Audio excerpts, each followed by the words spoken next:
I have grown a tail. I think we're back. Maybe.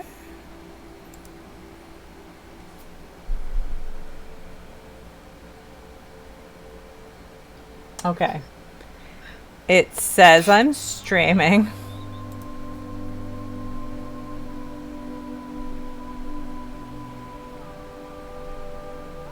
Okay, I see us on one platform.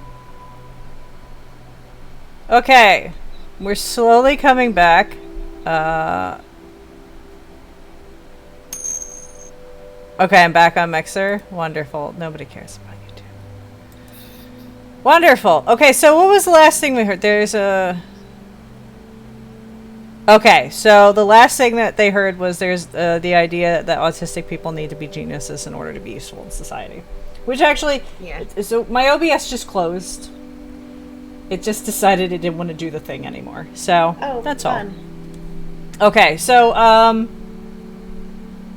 so yes, and then we equated it to a lot of people have this weird assumption that like if you're not a genius, then you obviously don't have autism. You weren't a vet, then you can't have PTSD. It's like ooh, what's your special talent? Or if you have a great life, you can't have depression. So yeah. there's a lot of that. Yeah. Which is a shame. And then another thing that I think was a misconception is that in this show, he basically doesn't express emotion almost at all, if ever. Which is not true of autistic people. It's not. I think that we have trouble expressing it as what is the appropriate word for this? As openly, I guess. Mm-hmm. Because this is purely from my own perspective. I honestly feel like there's a lot of times where it feels like disingenuous if I try to, express empathy in ways that like I feel like it would be commonly accepted, or that it's expected of me. Yeah. So it's like putting on a customer service face, and I wouldn't want to do that for people who I legitimately care about. Yeah. So, wow. Okay. No, that 100% makes sense. No, 100% makes sense. I get that. It's not, you don't want to force it to look exactly a certain way, especially because of the fact that I will say that expressing empathy or expressing just anything is difficult. Mm-hmm. And I've always found myself doing forms of like mimicry, I guess, like when I was a teenager, popular. I wanted to fit in. I wanted to make friends. Mm-hmm. And it wasn't coming naturally for me the way that it did for my peers. And I was like, I kind of just broke it down in my head. I said, okay, what am I doing wrong that they're doing right? And so I would start studying people, and I would really start analyzing everything they did and everything they said and everything before. And I wouldn't try to adapt it. I would copy it exactly. And mm-hmm. And then, like my sister told me this recently, that she would have to like stand up to her friends about me because they would always like kind of talk shit on me, being like, your sister is so fake, like she's so weird, she just like she absolutely like has no personality whatsoever, she's just a poser. And in a way that was true. I really didn't have my own personality for the longest. And I feel like I still don't in some ways. I feel like I'm an amalgamation of just everything I've picked up from, pop culture references. I learned about how to be human from TV.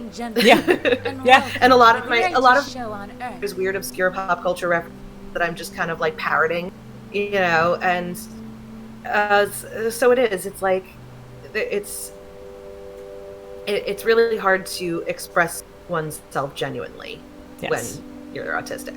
So yes, I mean that much I can say is true, but that doesn't mean that there is of empathy. It's just expressed in a very different and a lot of times straightforward way. I have a lot of criticisms about the Big Bang Theory, Uh-huh. I have a lot of very negative things to say about it, but with regard to, uh, especially with regard to Sheldon being kind of played off as like an autistic character trope, Mm-hmm.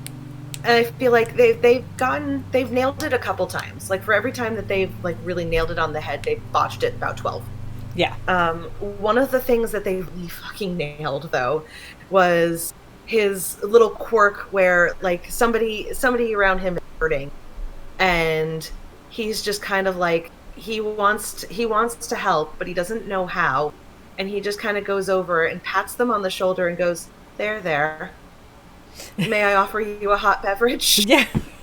And it's like the there is like obvious attempt at trying to do the human thing and try to express empathy, and then offering the hot beverage is his one way that he knows like is helpful, you know. It's a love language thing, and for me that's a lot of the same way as my love language is food. If you are, in a bad situation, my first reaction is, can I make you like some cupcakes or something?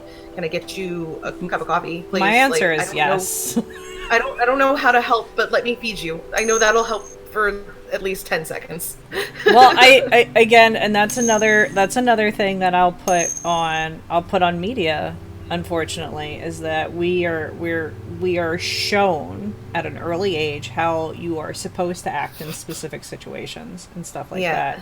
I am one of those people who laughs at inappropriate moments, because that's just how I deal with it. Like, like once everything calms down, like if it's an immediate thing, I just laugh, and like people look at me like, what's going on? But morbid sense of humor, like that's just my reaction to things. Yeah.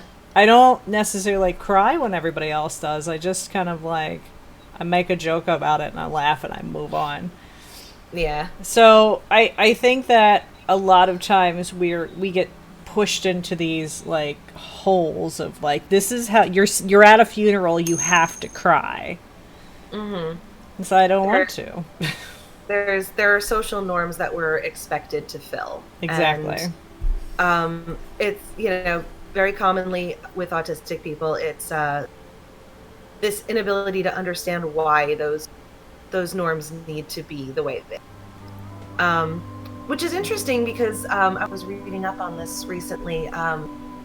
There is a staggeringly higher statistic of people who experience like gender dysmorphia, and people who are anywhere like in the LGBTQ umbrella also are autistic. And a lot of the reasons why is because the fact that we sort of buck social norms, we kind of do our own thing as far as like just any of that. So we're not as beholden to what is considered normal. Yeah. In that way. Yes. So we're more ready to be like, oh, okay, so there's male and female, but why? I mean, I kind of feel like I'm both, So I look dead sexy in a shirt and tie. I look amazing. I'm just gonna throw that out there. But 100%. It's if you've never felt normal, then it's easier to just live outside of that box of normality and be like, you know what, I'm just gonna.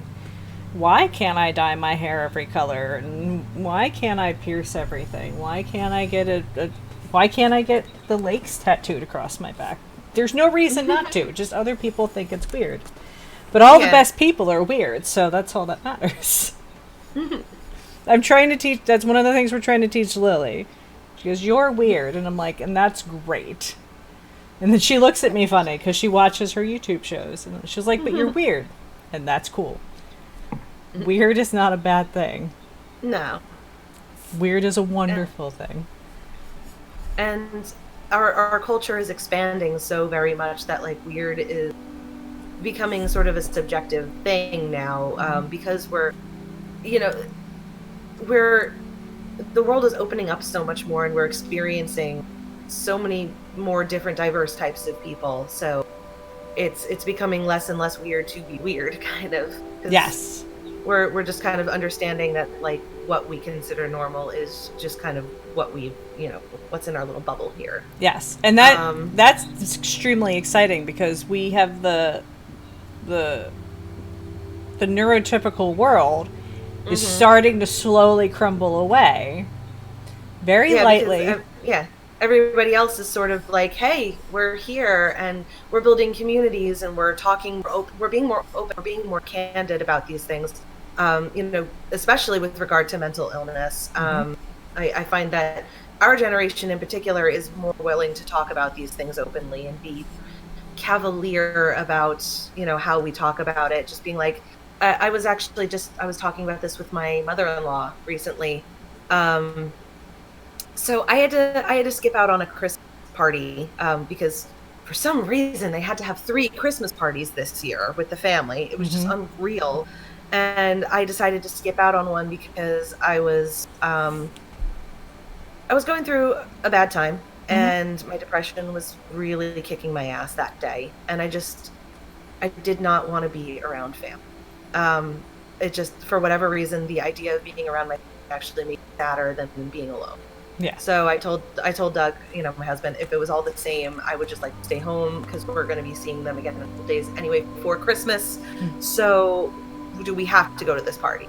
And I messaged my mother-in-law privately about it, that, I don't feel up to coming. I'm not feeling well. And I left it at that.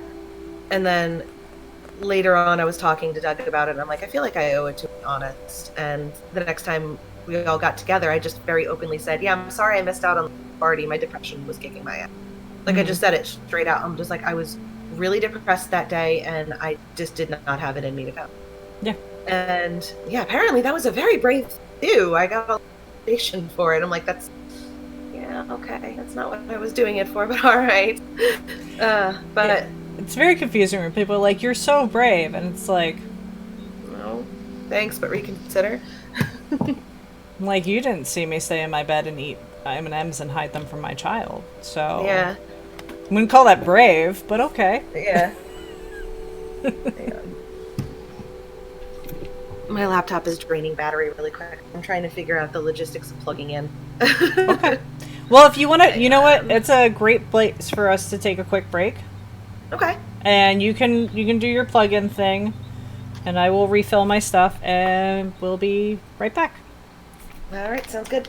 All right, and bloop.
And we're back.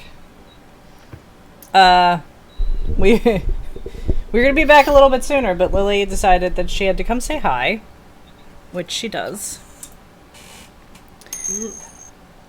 She's not in the room anymore. Lily and Mommy streaming together is the thing that's not going to happen right away. So, for those of you who don't know, this is Coffee with Crymson. I am Crymson. This is Margot, and we are talking about autism in adults this week. And if at any time we talk about anything that's triggering, please feel free to leave. We understand that we can come across sensitive topics, and we don't want to upset anybody. Everything is hard. So,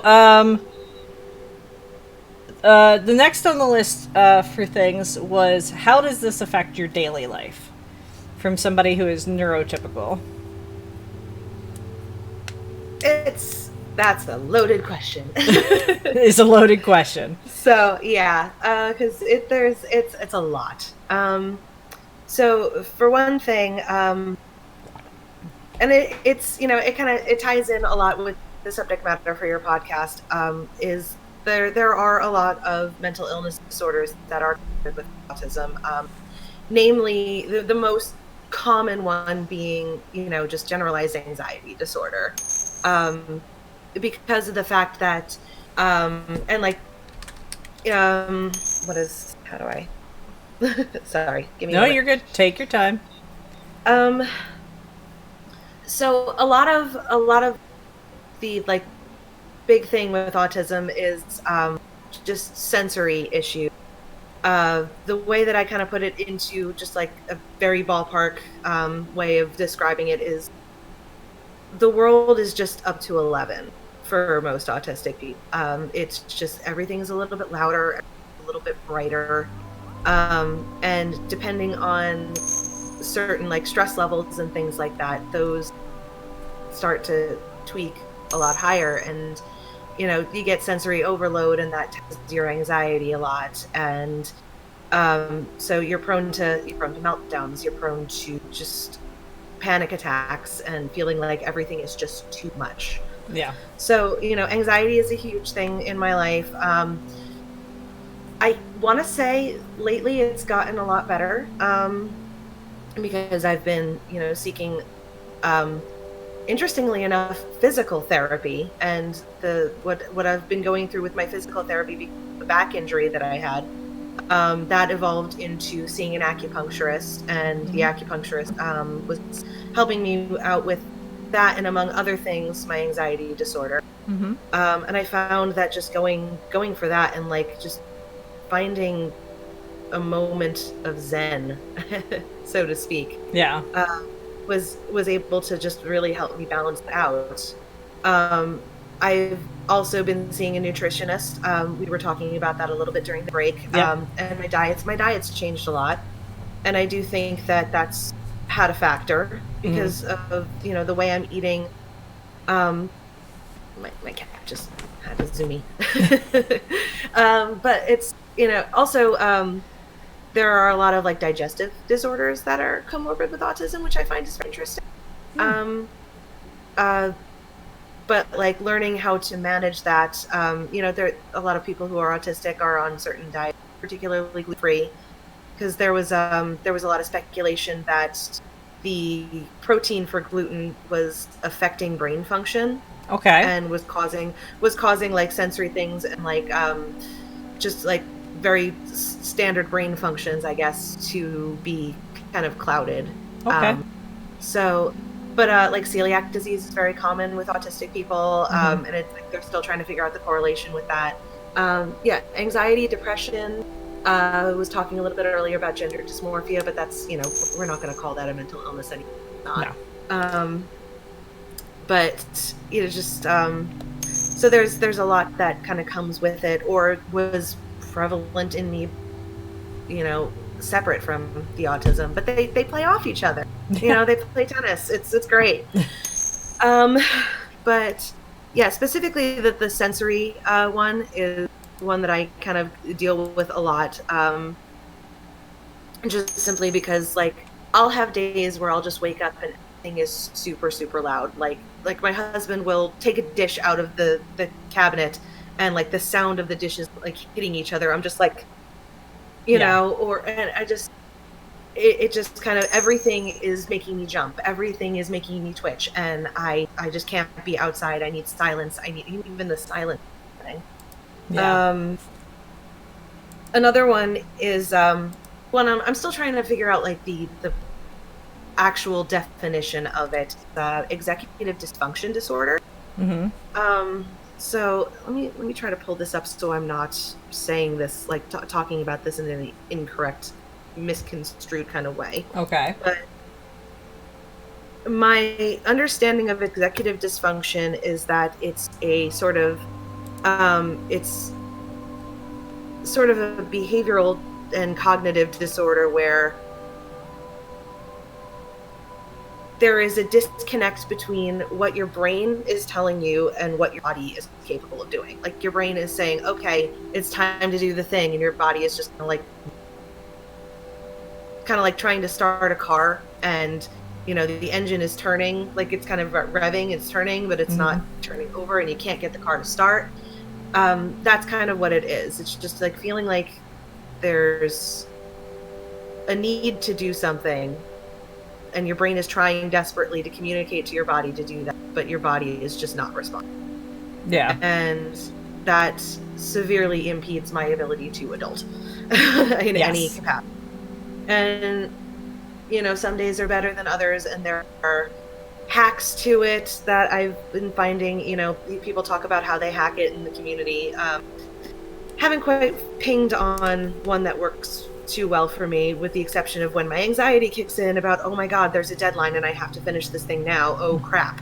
But that's really kind of the only thing that ever works for me, and that's not a healthy whatsoever.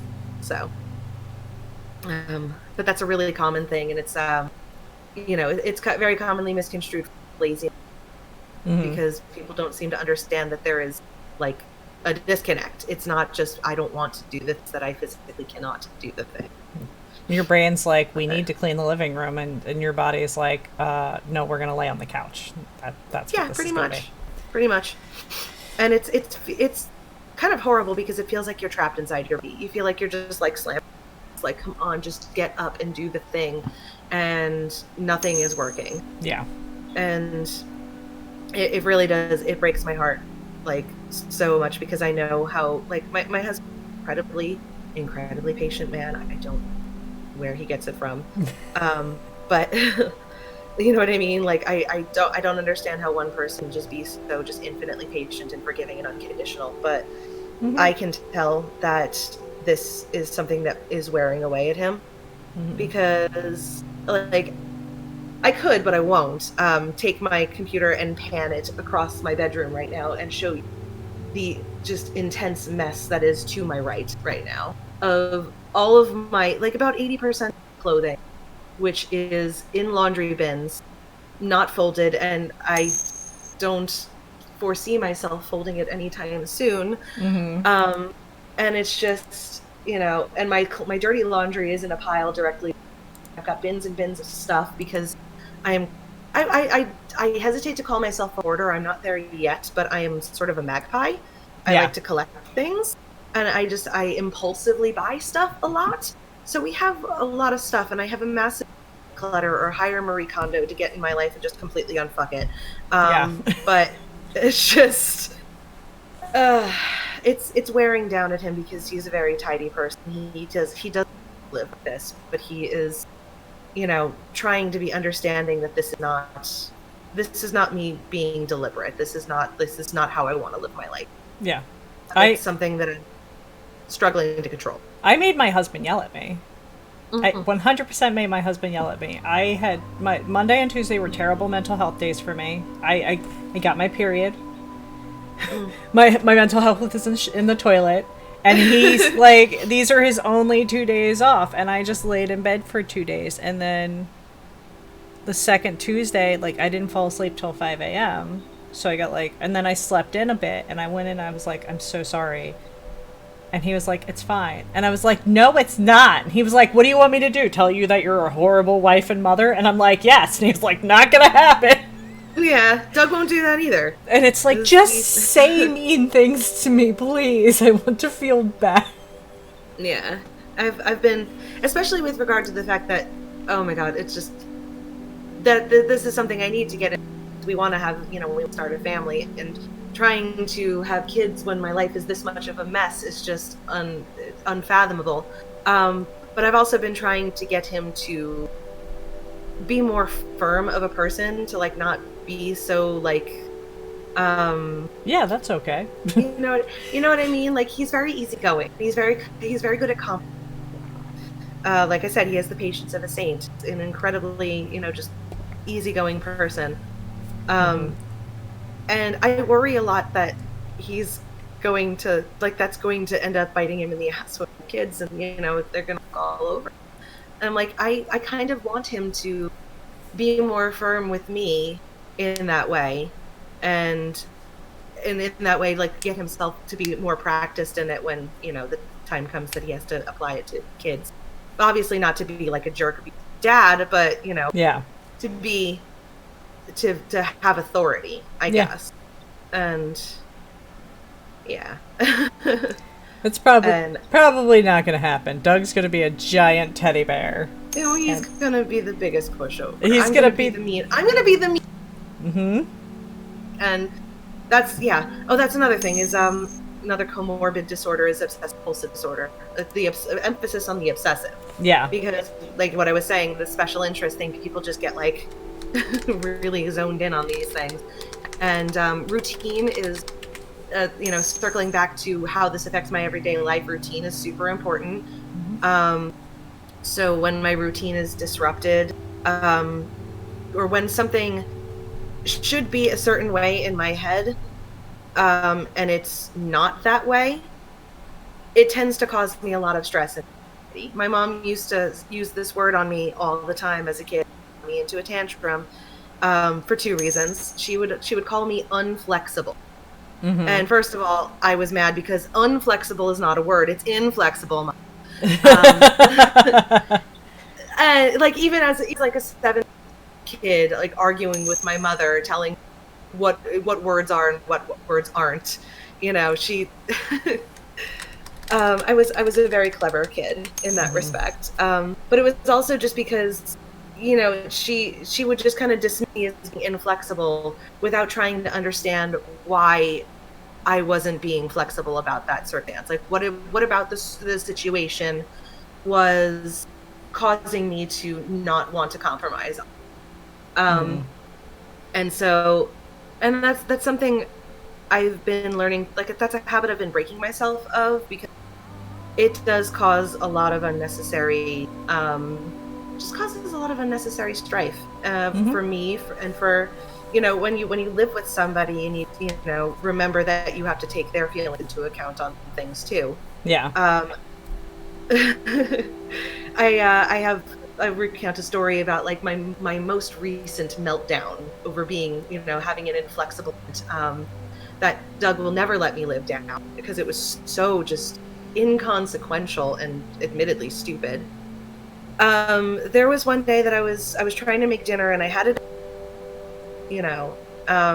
and I went to go make them, and I realized we didn't have sour cream. And for whatever reason, my brain was just like, we cannot have burritos without sour cream. It just can't happen, And I asked Doug if he wouldn't mind driving over to the store on his way to work, because, he was coming from the train station. He was going to be in his car. Just to run to the store real quick and get a thing of sour cream. And he's just like, I've been working all day. I just want to just have dinner. Do we really need sour cream? And I just lost it. I don't even, like, it just kind of went, and, looking back on it, I'm really embarrassed about it. It was just such an unnecessary thing down over, but my brain just kind of took the wheel and just kind of went off the rails. We need to have this, you don't understand. Yeah, pretty much. And what's even funnier is, like, 3 weeks later, we ordered pizza, because it was, I just was tired. I didn't want to make dinner. So we ordered pizza, And I'm very basic when it comes to pizza. I like it basically two different ways. It's either plain, just cheese, Mm-hmm. or pineapples and jalapeno. And I just wanted a plain slice that day. So we ordered it half plain, and Doug wanted to put mushrooms on the side. And the pizza place screwed it up and put mushrooms on the entire. Mm. And I can't stand mushrooms. Um, so and I'm trying really hard, like still coming down after the incident, and I'm trying really, really hard to not have another fit about it. Be like, I can't eat this. I can't eat this.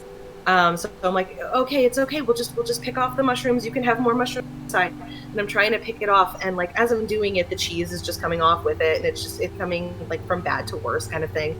And like I could just feel the anxiety sinking in, and I'm just like, like it culminated to a point where like I was like on the floor in the kitchen, just like hyperventilating, and Doug is just like, what do you need me to do? And I'm just like, I don't. He's just like, I'll call the pizza place, order another pizza. It's fine. Yeah. And I think they acknowledged their mistake and gave us a small plain pie for free. But it was Nice. just that it's that kind of thing. It's like my brain's into these things where if my routine is disrupted, it just goes into immediately full panic. And it's been a learning experience trying to mitigate that and be flexible. Yes. But um, just trying to communicate that to the people in my life, just that they understand. It's like if I'm acting like a certain way about this, just understand it's not you, it's me. Yeah. Yeah. I mean, we all have our things, and Yeah. it's my therapist. We talk about it. We call it wasted energy, and I try very hard because my anxiety, I will just fly off the handle and go into irrational like anger. No reason. No reason. And it's gotten a lot better. It has gotten monumentally better. It's not perfect, but it's better. Once you recognize it, though, you recognize like the warning signs, the red flags, and you start to kind of catch yourself. Yeah, and you're like, okay, I need to leave the room. I have noise anxiety. I quickly will get overstimulated, and having a child and everything is stimulating for her is overstimulating for me. So sometimes I'll just be in the room and I just get up and I go upstairs. and she's gone, ladies and gentlemen. Bye, Crymson. Have a good night. But I used to get angry and I used to flip out and stuff like that. But I had no idea what was happening. So knowing that, but with the routine thing, the one thing that the first thing that came to mind is that need for routine, and anxiety is another thing that we've frequently seen in movies where, and this is what upsets me, is that where if the routine is upset, in any way, shape, or form, the person usually will get extremely aggressive and violent and start screaming and stuff like that. But that's not really how that works. Again, this is another thing that's been exaggerated in media. It's not like, well, Margot didn't get her coffee done the right way, so she's going to throw something. It's an inner turmoil that makes no sense. that well, makes sense but doesn't make sense at the same time. But again, nobody's flipping out, nobody's throwing things because this is the way this happened. Yeah. And a lot of it is sort of internalized. It's all happening sort of inside your head. There's like that you kind of mentally check out, you dissociate kind of thing. But where was I going with that? And then there is that short fuse sort of mentality. It's there, like you get a little snippy. With me, like I'll get snippy, but it's like, as I've come to understand what's going on in my head and being able to recognize those warning signs, I've learned to effectively communicate how I'm doing that day, and I'll just be like, I'm edgy right now, so I'm sorry if I if I act out. And that communication is super important. That is super important. It is one of my favorite things is I tell people that communication is key. Communication is 100% key. When you communicate that with people, then, and if you're surrounded by loving, understanding people and have a great amount of support, it can be incredibly freeing when it's like, okay, I can't. My words are I can't. I'll look at another adult in the house and go, I can't. And that just means that I am in the middle of breaking down. I can't. So please negate or ignore the next 30 minutes to an hour as I break down and come back. So that's why I try to tell so many people communication is 100% key. If you can't, if you need, try to communicate that. And it's amazing that, you know, you've learned to do that, because there's so many people who are just like, I'm just going to melt down and not tell anybody, and it's like, and I will tell you, just having the right person able to, like, if I didn't have Doug be the way that he is when it comes to that, like his thing, like when I'm in those moments and I'm not catching myself, the thing that gets me kind of back into my head and like kind of gets me to reset, I guess, is he says these things like, if we're fighting, like, can't we just talk? That's what he says. Can we just talk? Instead of like yelling at each other, that kind of thing. Because like when he starts to realize that I'm getting zoned, that's what he says. He's like, can we just talk? And I'm like, oh, okay, I'm flying off the rails. Give me a moment, need a minute to breathe. And we've established that, like, when we're having conflict, when we fight, that if at any point it's getting somewhere where like we are just misfiring and we're not really reaching a compromise, that it's okay for me to say, I'm not in the right headspace for this. I need to walk away for a few minutes and figure my shit out. And that's not walking away from the resolution. That is just me walking away from saying something that I will want to take back later. Kind of thing. And it's just, it's been so just crucial to me to be able to have him be so compromising about that. That he doesn't, like, he's one of those people, he doesn't like to go to bed angry kind of thing, but he's willing to put a pause on it if it's going to come out to a better resolution. You know, as long as we're able to diffuse it effectively.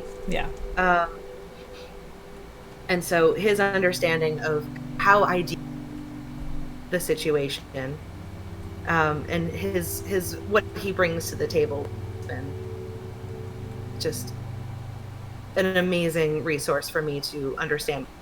So grateful, immensely grateful for that. It's wonderful when you find somebody who doesn't, there's no judgment, there's no, they 100% love and care for you, and they care for you to such a degree that they're like, okay, you've got some shit going on, and I get that, so we're going to try and work through this together, or I understand that this isn't you, you know, this is your disorder, this is your mental illness, this is your whatever, so I'm not going to take this personally.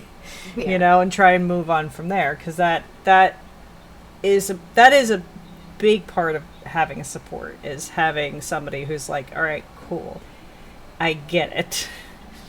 This doesn't have to end our friendship, our relationship, or whatever, because you're just having a bad day. And you can't prevent those bad days. Sometimes you wake up and you're like, it's gonna be a bad day. Nothing we can do about it. We're gonna try and tuck and roll and not get hit as much as possible. So your typical day requires you to go through your routines and hopefully have a good day. Yeah, pretty much. And you know, every day is different. Some days, you know, you go to some days you have errands to run. Some days those errands don't particularly get run on the schedule that you would really like them to, but yeah, I guess just being able to like fill my days with more productive things to do. Like I try really hard to make lists, make agendas and things like that. Have everything kind of hard written down, because when it's written down, it feels like, okay, it's there. I'm looking at it. It has to. Yeah. I guess that's one way to sort of hack the executive dysfunction, but on days where it's still hackable. Yeah. Yeah. So you have some days where you're just kind of like, nope, this is the nothing day. This is a day of nothing. Yep. And I know a million things need to get done, but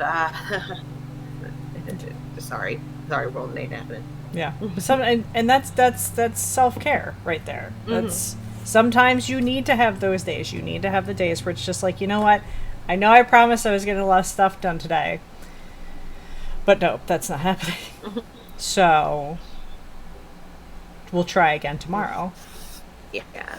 My biggest the biggest thing that like I've kind of done is my whole life I've been growing up being told that like I can't half-ass it. It's like I've got to do everything 100%, but it's like it's as long as you're getting something done, it's what's the problem with half-assing? Yeah. It's like if you have like 10 tasks that you have to do that day and like you get them done, you still got something done. Yeah. So it's like today I had very lofty aspirations of cleaning up downstairs. Our living room is a little bit of us right now. We've been getting a lot of packages in, and I've just been opening them and leaving cardboard boxes. So it's just like the cats are thrilled, but Doug is not. They're like, we have a kingdom. Yeah, it's like a playground. So there was that. I have to reorganize some stuff in the kitchen. Our junk drawer is just abysmal right now. There's a lot. Yeah. And I don't know. Just today I kind of woke up and I was just sort of, I just was like not really walking anywhere with any purposeful meaning and anything. I was more or less floating, and I'm like, I gotta get something done. Just at least one thing. Mm-hmm. So at least I managed to break down the boxes and put them in the recycling. That's good. And I got some laundry done. So there's that. But that's it. But that's two things that I would have otherwise not have done today, and I have tomorrow. So whatever. Exactly. It's I've read a couple things about. Fadri says those are victories. They are victories. I've read a couple like life hacks. My favorite life hack is like, do the dishes need to be done? Well, if you're standing there making coffee, even if you just empty half the dishwasher, that's still half the dishwasher. Like, so I try to make sure like when I'm waiting for my coffee to come, I'm like, I'm gonna empty the dishwasher.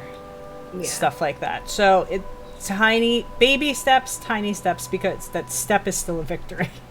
Yeah. I still did a thing, and that's what matters most. Excuse me. Oop. So we'll move on to the next question, which is my favorite question to ask. What are the pros in your mind?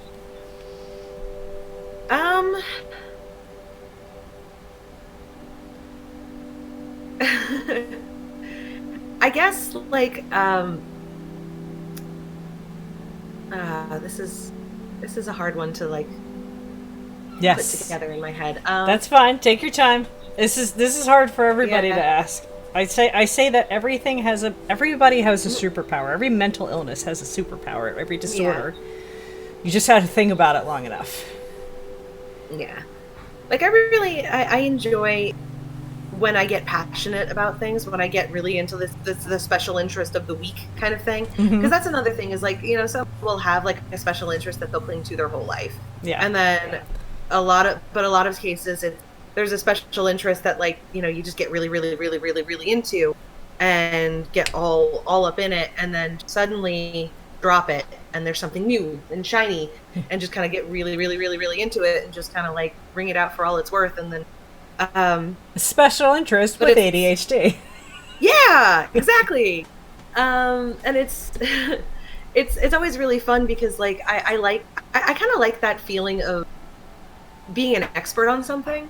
Mm-hmm. So I love to be able to just, and I love the opportunity to just what is known as info dumping a lot in the autistic community. It's just basically, let me just talk your ear off about this thing that I'm really, really into for like 6 hours. Just let me just talk nonstop about it, and so you get like really high and passionate about, and having somebody who is like is willing to hang on to every word and is actually genuinely interested in what you're saying, that's a feel good moment. Yes.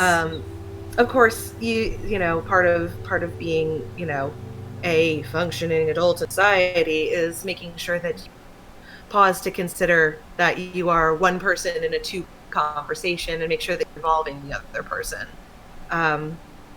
So that is something that's very common with autistic people, is just forgetting that they're in a conversation and they just and talk and talk and talk and talk and just expect the other person to just live intently ad nauseum, but so there is that sort of that hack, if you will, of pausing and just asking, like getting them involved and asking for their opinion, or like, what about you, how do you feel about that kind of thing. And I guess in a way that's a little controversial, because that's sort of reinforcing that autistic people are broken in some way and need to assimilate in the normal way of conversating. But it is considerate to remember that you are talking to an actual human being, and not they have thoughts and feelings and opinions too. But it's also just remembering that you're your own person too, and you have every right to be excited, every right to be enthusiastic about what you're talking about. Yes, that is a relatively new trait that I'm trying to push forward, is it doesn't matter if I don't like something. I don't have to voice my opinion of it. I know. Yeah. That's a shock. Yeah. That's a shock on the internet. Enjoy things. So let somebody enjoy something. And this is something I'm working very hard to, because I've had people say, like, I have a friend who loves the song Imagine by John Lennon. I almost said John Legend, and my brain went, that's not right. John Lennon. I cannot stand that song. Nor can I stand the Beatles in any way, shape, or form. With a fiery passion. Have you seen the previews for that movie Yesterday, where it's like a guy wakes up, the Beatles don't exist for anyone but him? Yes. And I'm like, that's going to be a great movie for other people to watch. It's going to be a great movie for other people. That would almost be like my personal hell, because it's like, I would like to live in a world don't exist, because they're overrated as hell. Like, I can appreciate them, but they are overrated as hell. I have a lot of respect for the Beatles and what they've done for music, but I don't like them. However, my friend was talking to me about how much he loved the song, and I responded with, I don't like it. And the drain that comes with that broke my heart. So from then on, because I've had people do it to me, and it breaks my heart, because you're like like excited about something, and somebody's like, well, I don't like that. Fuck. Like, my brain stops, and it's like, well, we can't converse like anymore. The worst person. Yeah. So it's like, I'm sorry, I don't have a moment. Yeah. So what my new goal is, that it doesn't matter if I don't like a thing, unless you're talking about like racism or something like that. Then I'm gonna be like, stop, and no, we're good. But anything else, anything that anybody's passionate about, I love that light, that just energy comes behind anything that somebody's passionate about when they're talking about it. So my new goal is to not shut that down. Instead, light a fire. We could be talking, like, just read this most amazing book that I have no interest in, but I'm still going to ask questions because you're obviously very passionate about it, and I want you to know that I care about that. So that's a goal that I have. That is a trait that I'm trying to work on. I'm trying to not shut that down, because I know how that feels. Because, like, do you want to talk about Stardew Valley for the next 2 hours? Because we can talk about Stardew Valley for the next hours. I have these things that I'm passionate about, and then you get into those situations where it's like, well, I don't like that. Or you could But even preface it, like, if somebody's like, do you like this? Well, I'm not as interested as you are, but I would love to hear what you think. Like, there are yeah, ways to keep that person going without, while telling them, I'm not that into it, but I love how into it you are. that's exactly what I ended up doing. I kind of realized that about myself, as that like I was kind of one of those who was just like I just because circling back to what I was saying before about this feeling of being disingenuous, being inauthentic. It's that I'm not going to pretend like something interests me when it doesn't. Yeah. But and it always kind of came off as a cold brush off, like I'm not interested in what you're talking to me about, even though it obviously is something that you are very, very passionate about, brings you a lot of joy. Yes. So I've kind of like I put this mantra in my head of I don't get it, it's not my thing, but I appreciate how much you love it. Yes. So please tell me all about it. Yes. Tell me all about your 12 cats. Don't expect me to be like as into it as like to match your joy. But just know that I am listening with, empathy, and I'm genuinely glad that this is something that brings you joy. Yeah. But I'm probably not going to be able to contribute more than That's great. That's great. That's awesome. I'm glad this makes you happy. Yeah. My favorite part of this was at one point when I worked at Joann's, and then the girls would come in and they would talk about, and like this is like 15 years ago. No, it was like 10 years ago. I worked at Joann's, so like cosplay wasn't mainstream yet. So girls would come in, they're like, come up to the fabric counter, and they're like, I want to make a cosplay. I'm sorry, what? I'm working on a cosplay. Really? What anime? Or is it a video game? And they would just, oh my god! And they You're were my like, people. And I was like, show me the pictures. Let's figure it out and stuff like that. And like I was just getting into anime and stuff like that, so I had no idea. But I loved video games, and I loved watching people dress up. So like these little girls would just be like, this is the best day ever. And I'm like, all right, well, I will personally walk you around, and we will find all the fabric you need, and I will give you my input, because I know next to nothing about sewing, but I know about being a nerd, and I know about making sure things are authentic and stuff like that. Exactly. As accurate as possible. Exactly. So we'll do all these things, and it's wonderful, and just the joy. And they would come back, and they would be like, "Is Margot there?" And they would go look for me and stuff like that. And I'd help them with their next cosplay, and it was fun, and it was wonderful to give that feeling to somebody else. Yeah. So, but I get info dumping. I love info dumping. I just tend to info dump at very specific people. Yeah, because the people that will actually listen intently to you, and it's one of those things. Has taken a lot of social conditioning to try to figure out how to read a person, just to see how interested they are, and to be able to, carefully turn the subject and be like, anyway, okay, anyways, I'm rambling. Yes, but that's sort of the need to want to be an expert on things, just by grabbing onto every bit of knowledge that I can about it, has been one of my like strongest assets as far as when I take on a job, especially because my entire expertise as far as my like working life has been working in like retail jobs. So product knowledge is it's a huge deal. The more you know about the stuff that you're selling, or the more that you understand it on on an intimate level, the better of a salesperson that you're to be. So whenever I end up working a job, I become super, super passionate about knowing every minute detail about every item in the store. That way, if someone walks in and says, "I'm for X," I'm like, okay, this is what we need, and I just start grabbing and throwing things at people. But it's having that earnest need to want to know everything that I possibly can, but also be helpful and useful to somebody. Yeah. And one of the best like positive criticisms that I ever got at a job was when I was working at Sally Beauty Supply, and she wasn't my supervisor, but like she'd worked in a supervisor position, so she kind of had that vibe, And she said, like, speaking as a person who was in management, she's like, I really appreciate your sales style, because not only do you know everything about everything in this store, you utilize that and you treat every customer like they're your best friend. Mm-hmm. Because like when someone walks into the store and they're looking for something, I'm just like, oh girl, I got just the thing. And I try to make sure that I personalize my hi. You can see him in the mirror. A wild Doug appeared. Margot says hi.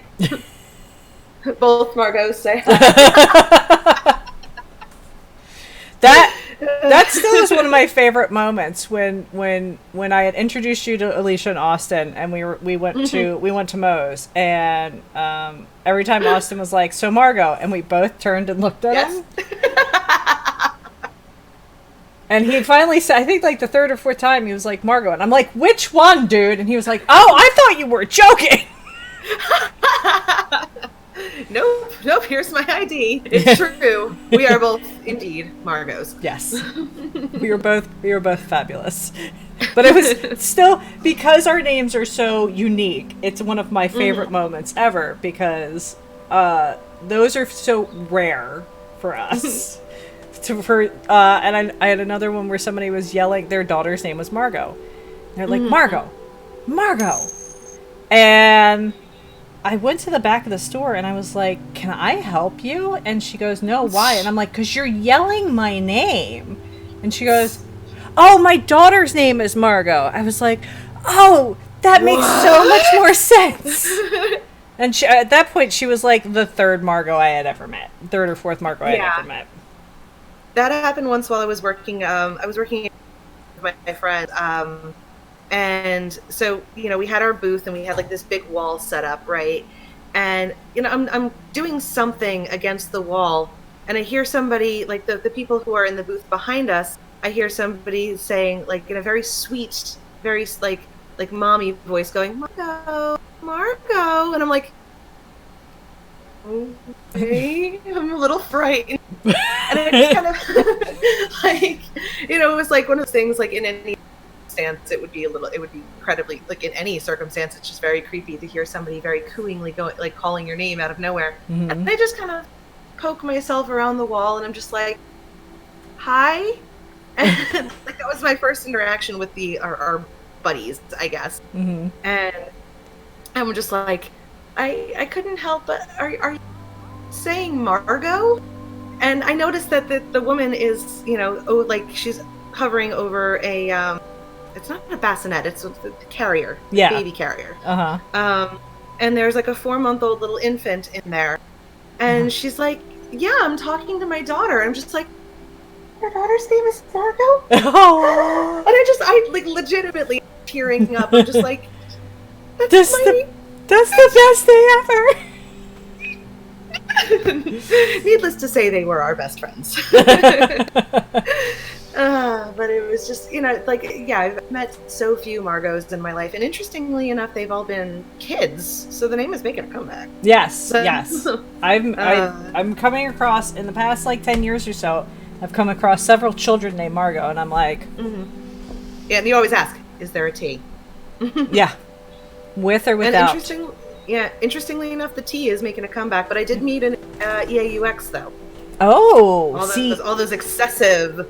Yeah, that's the rarest of the Margos, is the AUX. I actually think the Awesome Con Baby Margot, the EAUX that I met recently, and I just kind of lost my shit. I was like, wow, you went plus ultra with that. Good job. You turned it up to 1,000. Yeah. It's bad enough with the T when you get Margaret. Margaret. Yeah, Margot. Oh God. Yeah, Margot. Seriously, that's where you're gonna go with it? I almost bit off my district manager's head for saying it. And I was like, I just smiled and I was like, that's one. And he's like, what? And I said, everybody gets one. One. So the only person that doesn't get punched for saying it is my mother. Well, she used to. Now she gets punched. I'm like, it annoys me, so stop it. Now you're You're just the one who named me. Come on. No, my dad named me. Nobody knows why he named me Margot. He didn't even know why he named me Margot. He just liked the name. Uh, I'm still convinced I'm named after Margot Kidder. Convinced.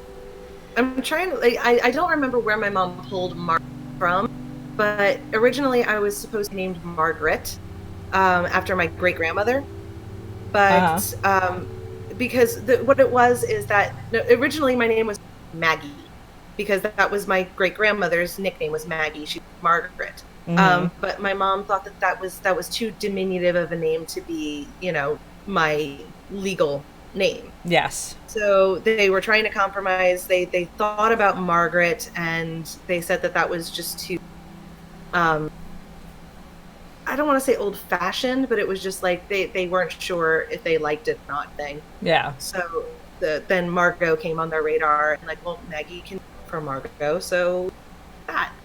So yeah, most of my life I going by Maggie, but Margot was just on paper.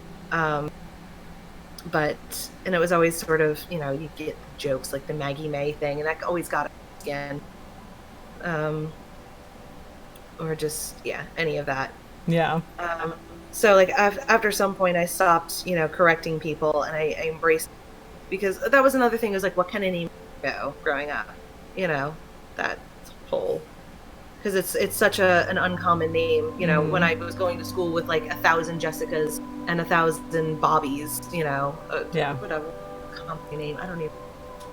So anybody that had a name that was Jessica, or, Kimberly was a big one. Kimberly, yeah. But after a while, I just stopped correcting people, and then I kind of had a really, really bad year, and decided that I was just going to drop the name entirely and kind of reinvent myself. And yeah, at that point, I started like really going hard as I'm not Maggie, I am Margot. And again, that's one of those sort of, I guess it's sort of, it falls into the category of messing with the routine, Yeah. And it's when people don't want to be flexible to, like, with you about something that seems like such a simple quest, and it causes a whole lot more anxiety. Well, it's also about respecting your choices. Yeah. That's a big thing. This is a decision that you've made. I would like you to respect this choice. I don't want to be referred to as this anymore. Yeah. And it's a request, and then when people don't, when they're like, well, you don't really need that. No, I've requested for you to do something, and the respectful thing is to go through with that request. Yeah. I love I got into a huge fight with my sister on my birthday last year because she messaged me and said, happy birthday, Maggie. And I'm like, she said, happy birthday, Maggie, LOL. And of course, like in text, I am just reading this just as verbatim as it comes. And I'm just like, what is the LOL supposed to mean? Yeah. And I asked her, I'm like, why LOL? And she's like, because be Maggie to me. And I hate that phrase so much. It's like, I ask people, my name is Margot, please call me Margot. Oh, but she'll always be Maggie to me. That's fine. Keep it to yourself. Yeah, you can call me Maggie, not to my face, but please, like, if you're referring to me, if you're going to try to get my attention and you're calling me Maggie, I'm just going to ignore you. Yeah. It's just that simple. So,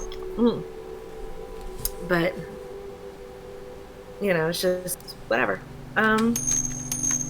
But yeah, it culminated into this huge fight, because I just didn't feel like she was being respectful about what I was asking, and I couldn't let it go, and she couldn't let it go because she's a narcissist, and everything is about her. Yeah. But, I have a sister like that. Yeah, we've established that we're kind of the same person. We're just very like alternate reality, alternate universe versions of each other.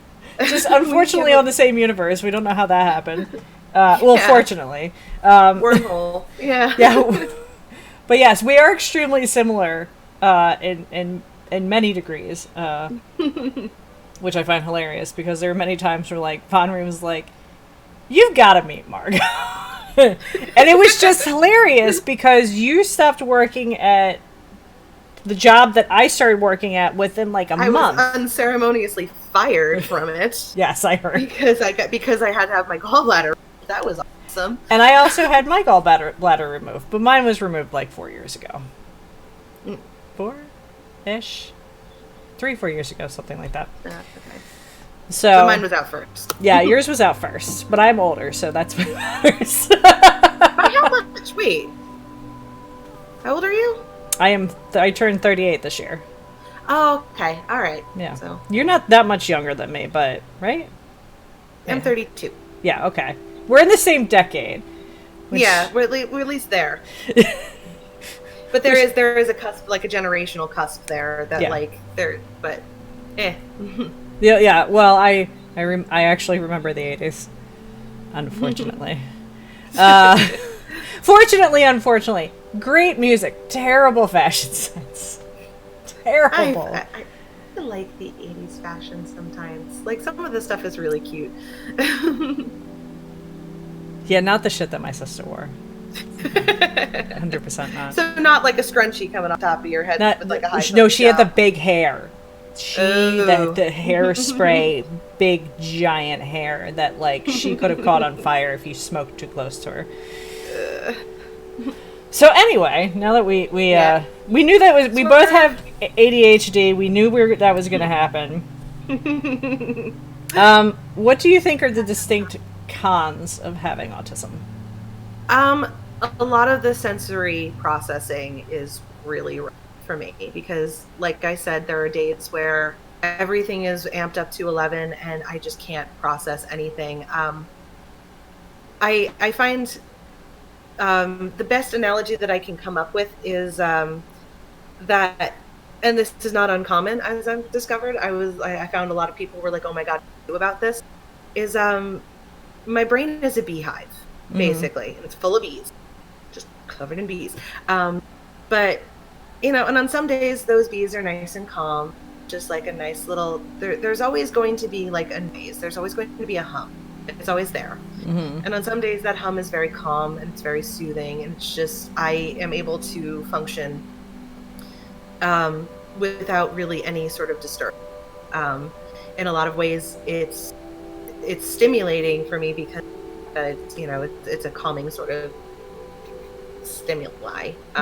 So I find those days I'm a lot more productive. But then when I'm overstimulated, those bees they start buzzing a whole lot. They start to frenzy. They start to swarm, and it's like having the TV on with this like a static. Back when they would actually have a static sound, and just like the volume is going up louder and louder, and trying to concentrate and trying to do anything, and the lights are getting brighter and brighter, and it gets overwhelming so very quick, and there's not a lot you can do to mitigate that. There are things that help. The act of what is called stimming helps. Being able to just express that need for release in some way. And I consider myself very blessed to be living in the day of the fidget spinner. Where having these sort of sensory process toys like fidget spinners, fidget cubes, and just fidget toys in general, having something that you can, vent all that out on.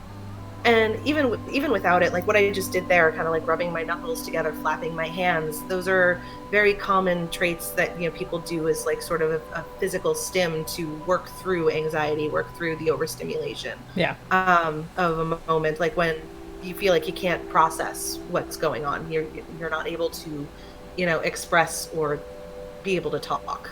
And so and living in a time when this is there's a much better understanding of the like people who are living with autism and how we can make their lives better without trying to force them to assimilate to what is considered normal. I did want to touch on this something that I admittedly don't know about the practice of it is it's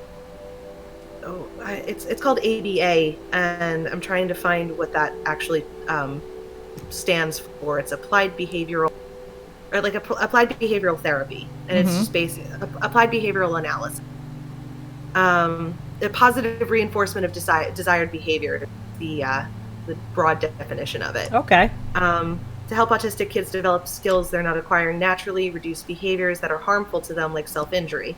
Now that has evolved a lot since its inception, because of, when you break it down to that like very basic definition of desired behavior, it's a lot of that, like the hand flapping and the body rocking and things like that, were considered undesirable behavior because normal people just don't do those things. Yeah. Like, why are you doing that? Or like verbal stimming, for example. One of the things that my mom always brings up when she said that she knew I was different as a kid was I would verbal stim all the time, and I do it to this day, where I would just make noises, like I would just kind of go and like that would soothe me in moments where I felt like I was like under a lot of stress, or I needed some sort of stimulus in that moment. So I would just kind of make these little noises, or like I would say things over and over and over again. A lot of the one I do a lot now is like I'll repeat the same lyric again. I'll just keep singing the same part of the song over and over and over again, because for whatever reason, in that feels good. Or like I'll get really stuck on a word. I just really like to say this one word, and I just will say it for no reason, out of nowhere. Or like I'll trill my tongue a lot. Like I'll just kind of go brr, brr, brr, brr, brr, like whatever.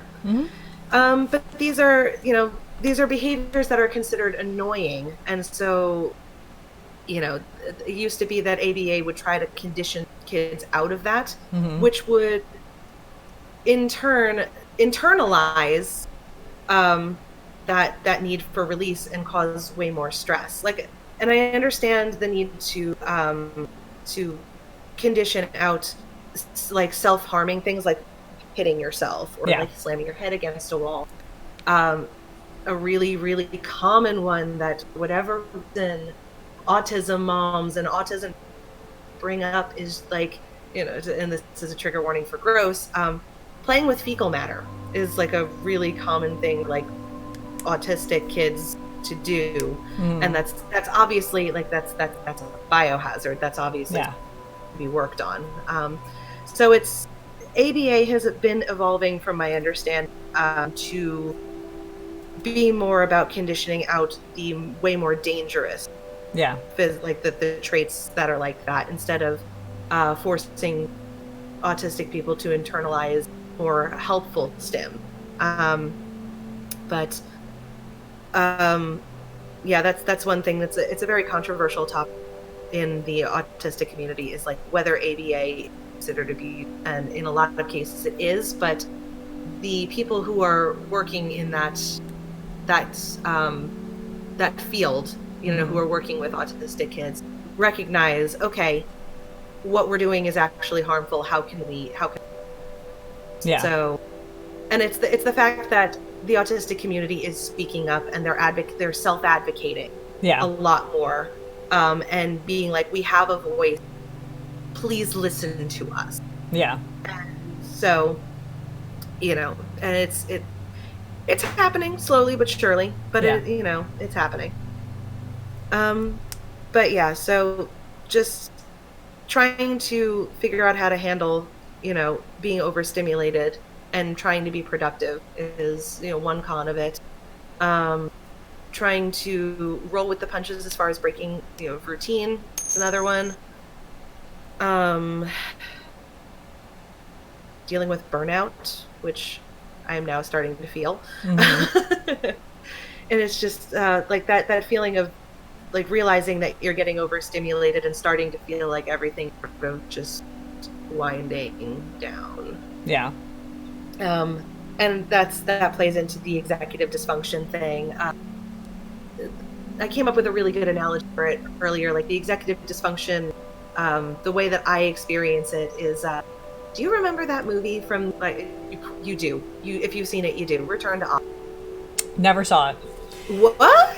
Never Oh saw shoot! Wow, no, I was not expecting that. Like that's one of those. I just saw Wizard of Oz for the first time last year. Okay, was the Wizard of Oz like the Oz, like the whole Oz canon thing is like one of my biggest special interests. So this is shocking to me. We're gonna talk. Um, so okay, but Return to Oz was Disney's like or a Original side horror step. movie. It was pretty much their attempt at making a sequel to the original film version adaptation of the which was the adaptation of the first book. So Return to Oz was an adaptation of I think two or three like elements of two or three of the following books. Yeah, there's 14 books that take place in the Oz universe. But it introduces a whole new cast of characters. You know, the Scarecrow, Tin Man, and Cowardly Lion are there, but they're mostly mentioned and they're in trouble. So it's up to Dorothy to save them. But she meets the equivalent in this movie to the Tin Man is this mechanical man by the name of TikTok. Okay. And she finds him locked away in like a secret room in the Emerald City, where he had been in suspended animation for God knows how long. Because the way that he works is that he's a wind-up toy, essentially. He's a wind-up man. And there's 3 different little keyholes in his back for his speech, his action, and his thought. And so all 3 of them are individual wind-up, all done by one key. Okay. So, executive dysfunction, in my experience, is it's like having the action and the thought key, and they're both wound up, but they exhaust themselves on different rates. Yeah. So, like in the movie, Dorothy asks TikTok how he got there, and he says he was locked in that room by the enemy, the bad guys. And so at first he walked around and tried to find an exit. He tried to find an escape until his action ran down. And then he was stopped, like he couldn't move it. And then, so at that point he's like, okay, and then I just tried to call for help until my speech ran down. And once that happened, I just thought to myself, I thought. And yeah, so like that analogy kind of came into my head of, you know, there is the disconnect that the thought and the action on 2 different meters. And when they're wound up together, and they're running together, everything is pretty nice. But then eventually, you know, the action will start to wind down slower. But the thought is still going at the same rate, and you're thinking to yourself, I need to do all these things, and your body is just kind of like, I don't know, I'm not sure if I can do all these things. Nope, I can't do all these things. But your mind is still going. Your mind is still going, and it's still saying you need to do these things. You need to do these things, and your body's just like, no, you gotta rewind my action. You ran out of spoons. Pretty much, yeah. It is. It's yeah.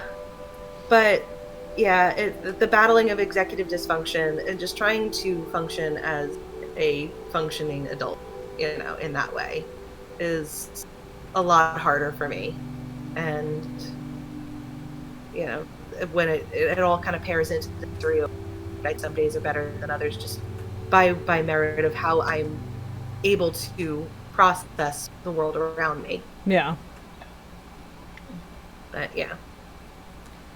That sounds it sounds like a whole bunch of no fun. No, it's really not. And admittedly, I probably should be in to help it, but yeah, that's another big thing is like finding therapists, finding psychologists who know how to work with autistic adults, because we are still kind of on this cusp of, you know, with the self-advocacy and the understanding that, hey, autism doesn't go away when a person is 18. Like we focus a lot on, you know, treating and helping autistic kids. But, you know, like for people like me who didn't get the diagnosis until I was in my 20s, who, if I could go back in time and have somebody tell my mother that I had autism when I was, you know, being evaluated by the child study team, because they all thought I was just gifted. You know, I was a smart kid. I was reading on a 5th grade reading level in kindergarten. They wanted to bump me up 2 grades, but my social skills weren't up to snuff, that kind of thing. Yeah. They, they loved me, like, in the child study team. They thought I was brilliant, but they were missing this key element of that, like, there were, her social skills. That's what it was. And I do think a lot of it has to do with the fact that, autism presents itself so completely differently in females than it does in males. So it's very commonly misconstrued that autism happens more in boys than it does in girls. It doesn't. It's fairly balanced. In fact, there's a lot of studies that suggest that more girls are autistic than boys, but it's all, jury's out. It presents itself differently, and it presents itself in a lot of ways that are skewed by, sexist rhetoric. Like, the one big thing that I see a lot is autistic girls are chattier than autistic boys are, because, and I make this joke, it's like, yeah, it's a really concerning thing when a boy is quiet, right? When a man isn't talking, yeah, that's when we worry. Making a smash the patriarchy joke here. But it's like, girls are always considered to be chatterboxes because that's just, this weird, like, it's a weird little stereotype about girls. So the fact that little autistic girls want to talk about everything that interests them, they just want to talk your ear off about it, that just seems like a normal girl thing. And because our special interests are skewed towards things that are appropriate for our gender, so to speak, it all just kind of, let's talk about boys and makeup and Barbies. So, it's that sort of, that ends up skewing it, skewing the diagnostics of it. So, I got the ADD and ADHD diagnoses, but like the autism just went completely under the radar. But it's like, had I been a child now, and gotten this autism diagnosis in kindergarten, how I would have been raised differently, how, like, I could have learned how to process my sensory stimuli in different ways, and how my mom could have mitigated my tantrums, my meltdowns, in a productive way, instead of making things a bit worse by calling me unflexible,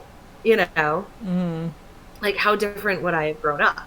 And it's a lot of that, coming back to what I was saying, is finding a therapist who knows how to work with autistic adults and also the comorbid mental illnesses thereupon, has been very tricky.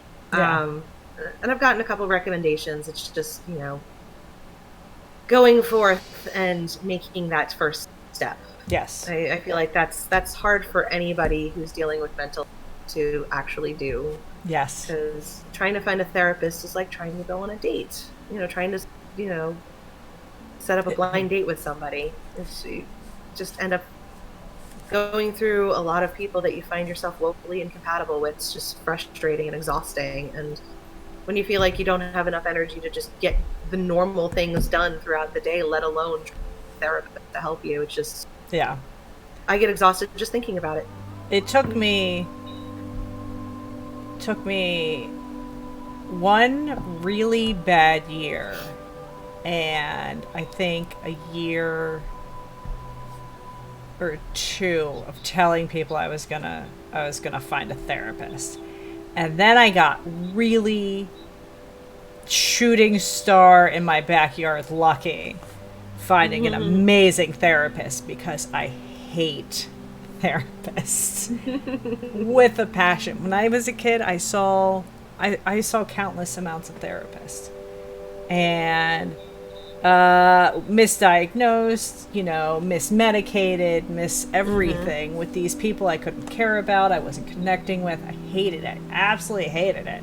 So I got really, really lucky finding an amazing therapist right off the bat who I enjoy and is very in tune to my needs. But one thing that people don't seem to realize, they're like, well, I don't want to get stuck with a therapist I don't like. No such thing. You're an adult. Fire your therapist. You can break up with your therapist. I did it. You can fire your doctors, you can fire your therapist, you can fire the person delivering your baby, which I wish I had remembered when I was pushing a kid out. Well, good to know. So you can stop seeing a therapist if they're not clicking with you. You go through 12 first sessions with 12 different therapists until you find one that and I'm not going to say gets it, because nobody gets it. That's not how that works. But somebody who wants to work with you on your terms. Yeah.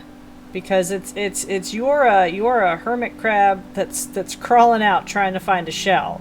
And you need assistance finding the right shell. So that was the worst analogy I've ever come up with. But we'll go there. We'll just keep get it. I picked up what you were putting down. It's okay. Thank you. So it's more detrimental to your mental health to stick with a therapist that isn't doing anything for you, or you walk out feeling worse than you did when you did, that thing. Yeah, my parents used to drive me to Broomall once a week, once every other week, to talk to this woman who did absolutely nothing for me, and she was cold and unforgiving, and I didn't want to be there. I have a very specific need. I need to know things about you.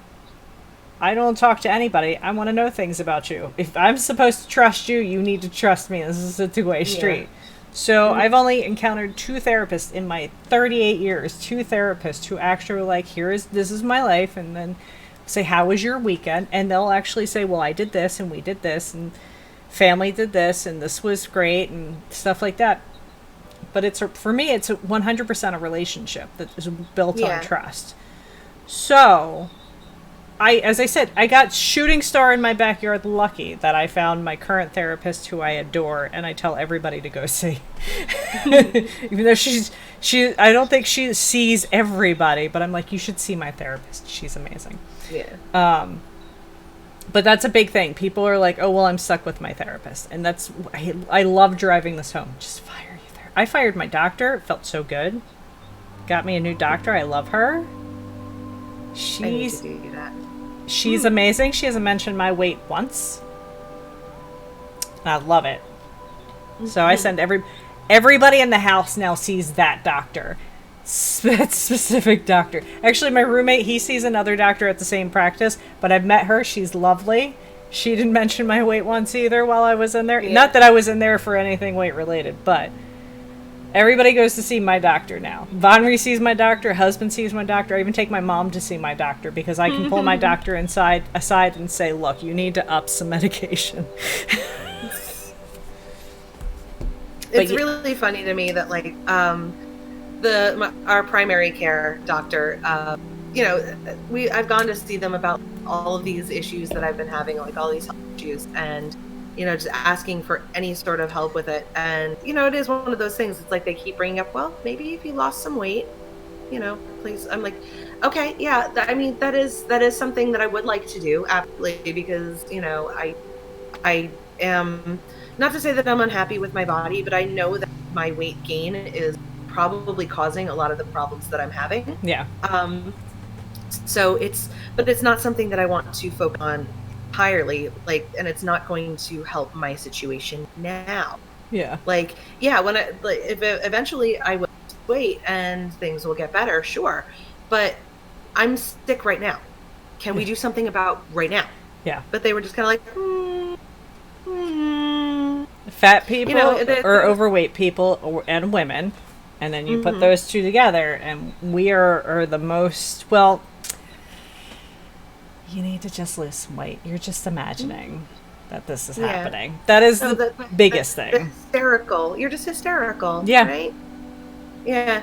But it's like these people who are in my network pay like $25 to consult with them about my health. They were the ones that were kind of hemming and giving me like that treatment.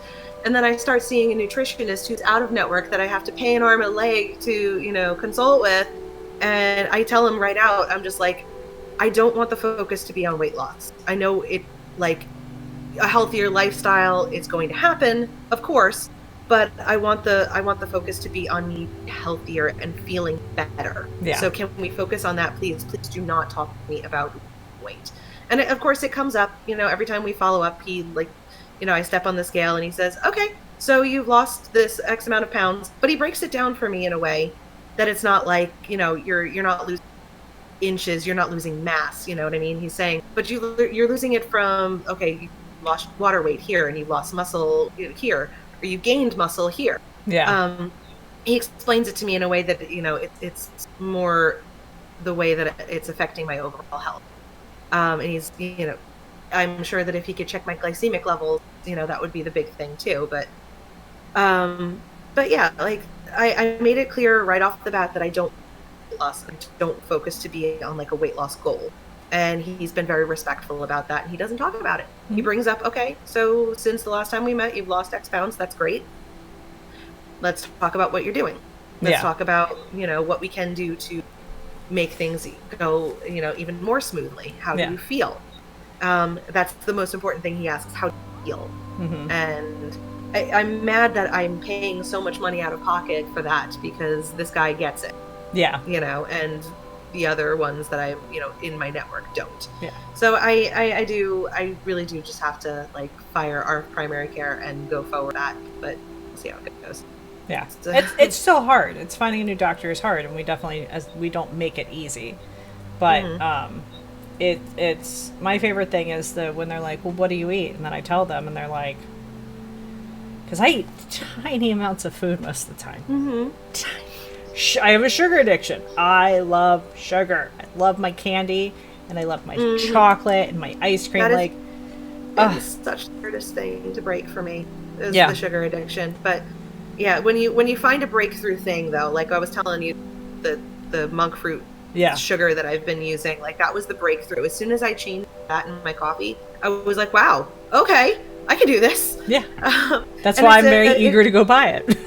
Yeah, and it actually just happened recently. I went food shopping and my Dunkin' Donuts in it, and I got a latte with almond milk in it. And then I looked up the nutrition info, which was a bad idea because I realized that they use sweetened almond milk. They use almond milk that has actual like cane sugar in it. And I'm like, and a small latte has like 11 grams of sugar, which is a lot for a drink. Yeah. And I was just Since the recommended is 100 grams a day, no more. Ugh. I can't even fathom that now. But it's like, I don't know if it was psychosomatic or if it was just because I've been off like real sugar for like the longest time. I felt just icky for the rest of the day. And I just was like, oh God, now it's like tummy hurts. Great.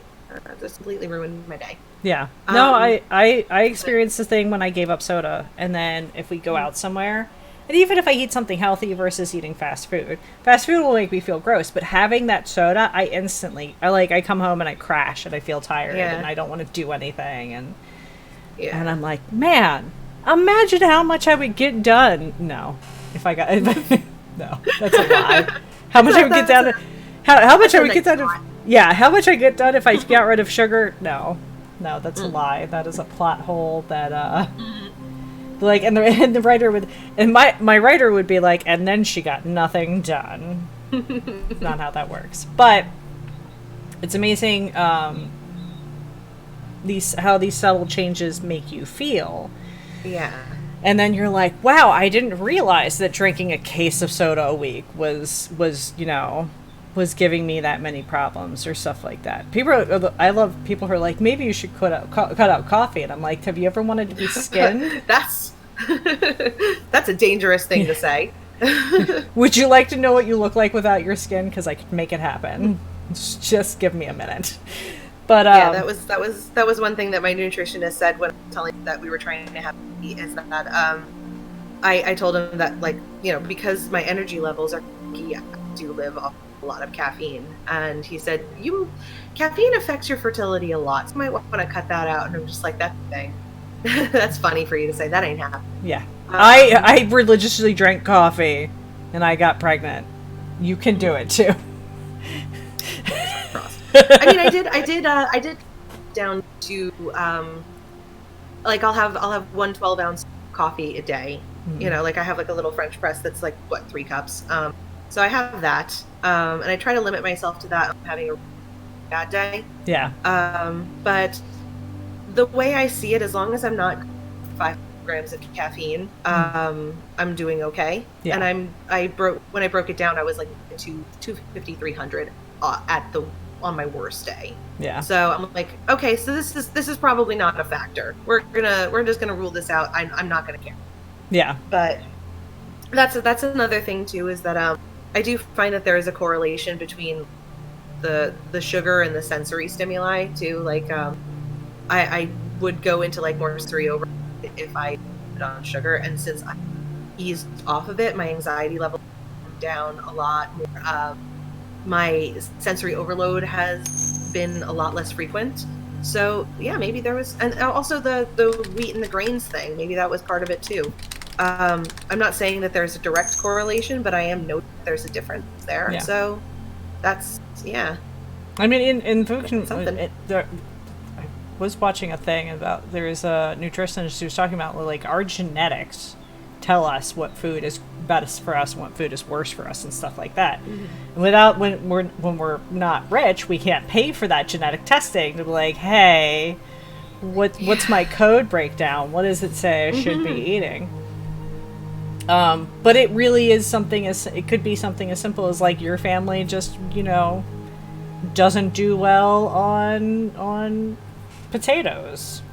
Mm-hmm. And which is a really random thing, but that's just the way your coding is. So it's everything's very specific to who we are and the stuff that we eat, and what one person or what something does for one person isn't great for the next person, and all that wonderful stuff. But I think that is a great time to take our next break.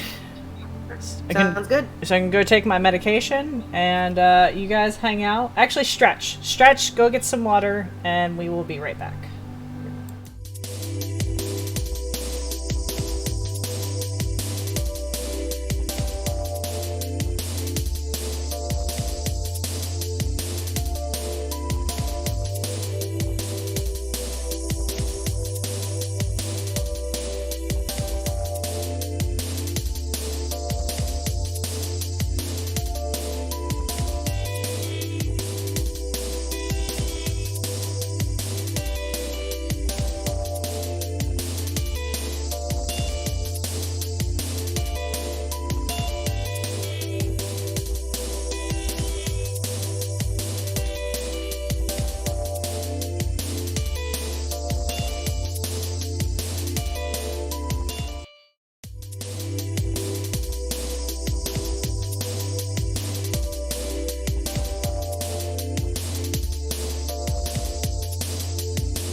Hello, everybody. Hello.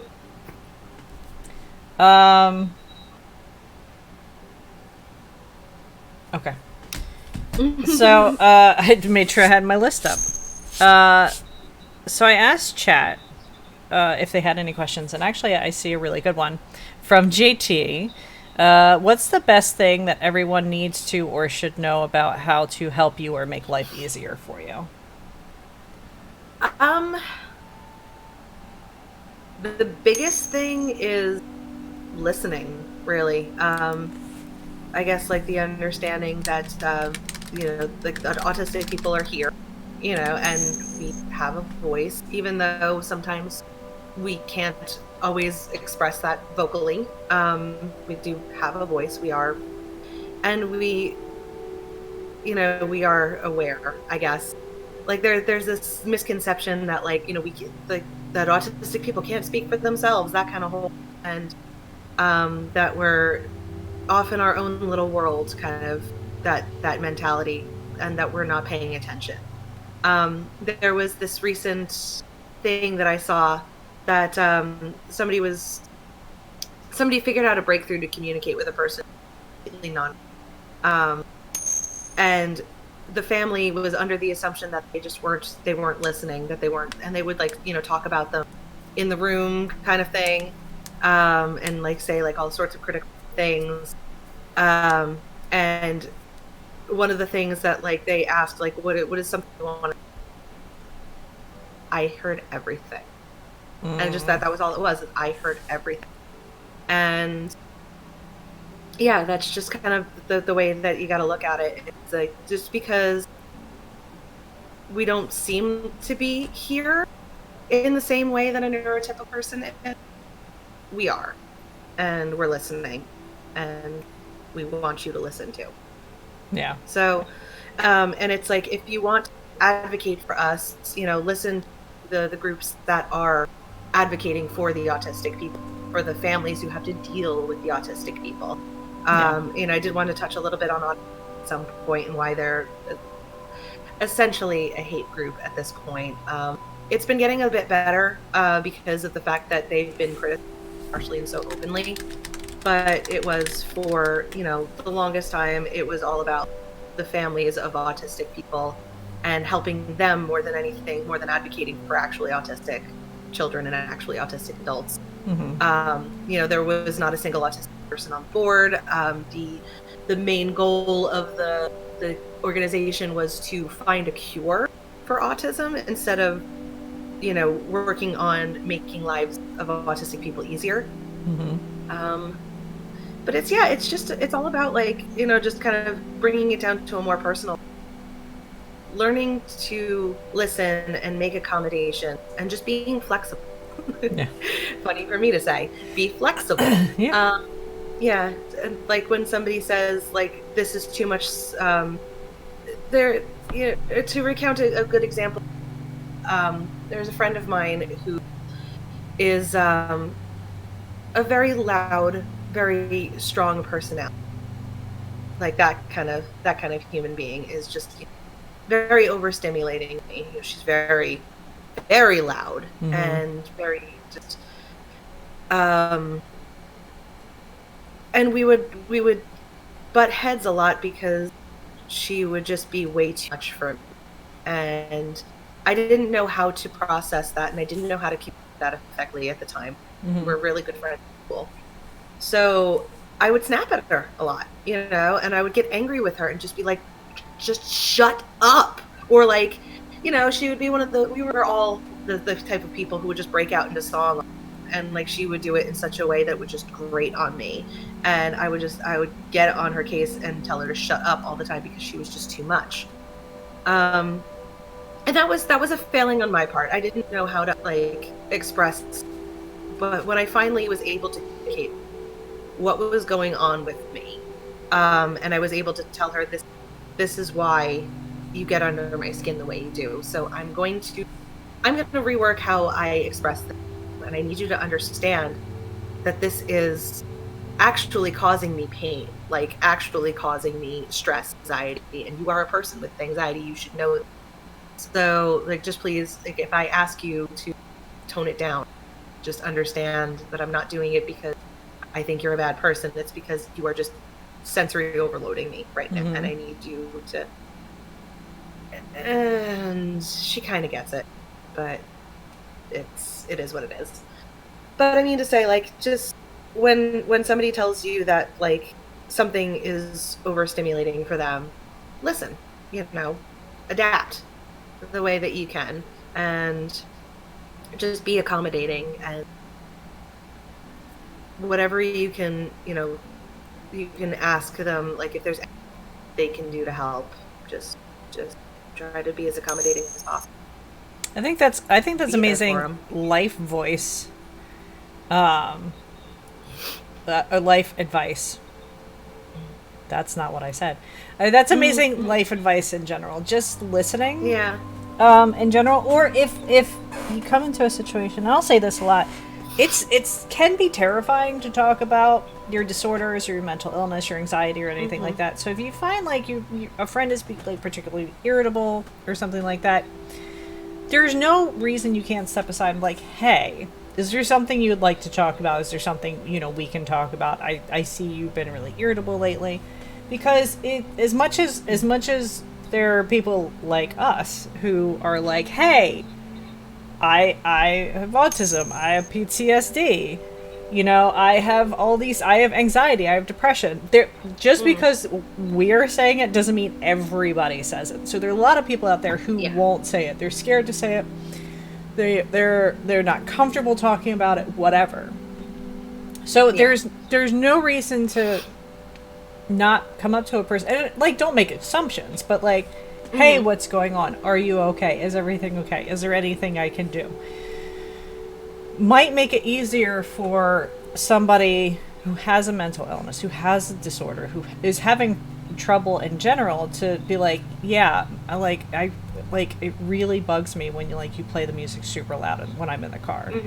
Just like stepping out of that zone real quick, just to like check on somebody who's acting different or overly irritable or something like that, is a wonderful tool to have, because it's like you're just basically saying, hey, I'm listening, so what do you want to say? Like, I care about your needs just as much as I care about mine. Let's try to find a compromise. Yes. So communication. I will drive home communication to no end until everybody communicates everything. Maybe not everything. Some things don't need to be said, but like, if my butt really does look big in the outfit, not a good way, maybe just don't tell me. Just suggest I wear something else. Communication is an amazing tool. It's an amazing tool. Period. My screen right now. Yeah, it's what you find when your natural light gets darker, everything gets weirder. And I really hate the lighting in this. That's another thing that, like, I'm very particular. Like, we're gonna go back to, like, just like, I guess it is kind of a con. I guess it could be a pro. It could be a con. I'm very particular about certain things, like lighting. For me, like, whenever place I need to change lights to daylight balance, because I hate yellow light. Yellow light, for just whatever reason, just makes me uncomfortable. It's one of those things, like, for everybody else, like that candlelight sense, like and it's comforting, and it's it's, for me, no, it makes me feel almost like out of body. I don't even know how to put it. It just kind of makes me feel like I'm in a haze, and off-putting. Yeah, off-putting. It's in the same vein. Any sort of, like, drugs I've taken in my lifetime. I don't like that feeling of not being in control of my headspace and my body, kind of thing. So when I start, like, I'm under the influence of something, my brain just immediately goes into this, something is not right, and I go into full panic attack. My pressure spikes. So the only thing that has never done that to me is alcohol, but that affects a completely different way that I don't like. So we don't do that either. And it's like, no shade on anybody who takes in any of that. If that makes you feel good, by all means, It's not my Yeah. cup of tea. Everybody But has a different reaction to things. It's and no like big deal. the thing that drives me stir crazy about this house is that there is the windows on it are set up in such a way that like there's no good natural light. Uh, Like so there's these two windows here against this wall. I don't know which direction, cardinal direction this is facing. I couldn't tell you, but it's like there's really like I mean it's decent when the blinds are open. The front window is okay. It's like all the good natural light though comes from that way. And there's no windows on that side of that. oh no. So or maybe I don't remember, but like which way but there's the way that this house is structured, there's no good window. And it frustrates me as like to no end as somebody just finds a lot of comfort and a lot, just almost inspiration in light, and the way that light comes into my life. That I feel like I'm in a box right now, and I'm just constantly uncomfortable, and it causes me to have a lot of stir crazy, which causes me to just be like, I need to get out of the house, go to stores and spend money that I just because I need to get out and do something productive. Yeah. To not in this box horrible light. But like all the light fixtures in here, recessed lighting, it is really unpleasant. And yeah, it's just one of those things that like I fixate on when I'm in an environment where the lighting is just not ideal. Or like I'll see things that are, crooked, like paintings on the wall, feel like I need to fix them. We were at a show the other day, is like posters from previous events, and they're all framed in like nice and gallery wall, and I could see they're all crooked, and I'm just mentally fixing them in my head, and it's causing me anxiety. It's just these dumb little things. I do that at my in-laws' house. I walk around and I fix all the I put all the pictures. I don't go there anymore. It's a very overstimulating place. That's not true. I don't go there often. Let's put it that way. But I do that. I'll stop. Everybody's watching something, and I'll stand up and I'll go over and I'll fix something. Okay, this is bothering me. I'm just gonna. Okay, better. That's fine. Yeah, I do that all the time. Like I hung some wall scrolls that I've had laying around that I've been meaning to hang for 3 years, and I was like, natural lighting is very important. And I was just like, this needs to be as even as I could possibly make it. Like, it could be crooked, but it has to be like, I can't notice it crooked. Yeah.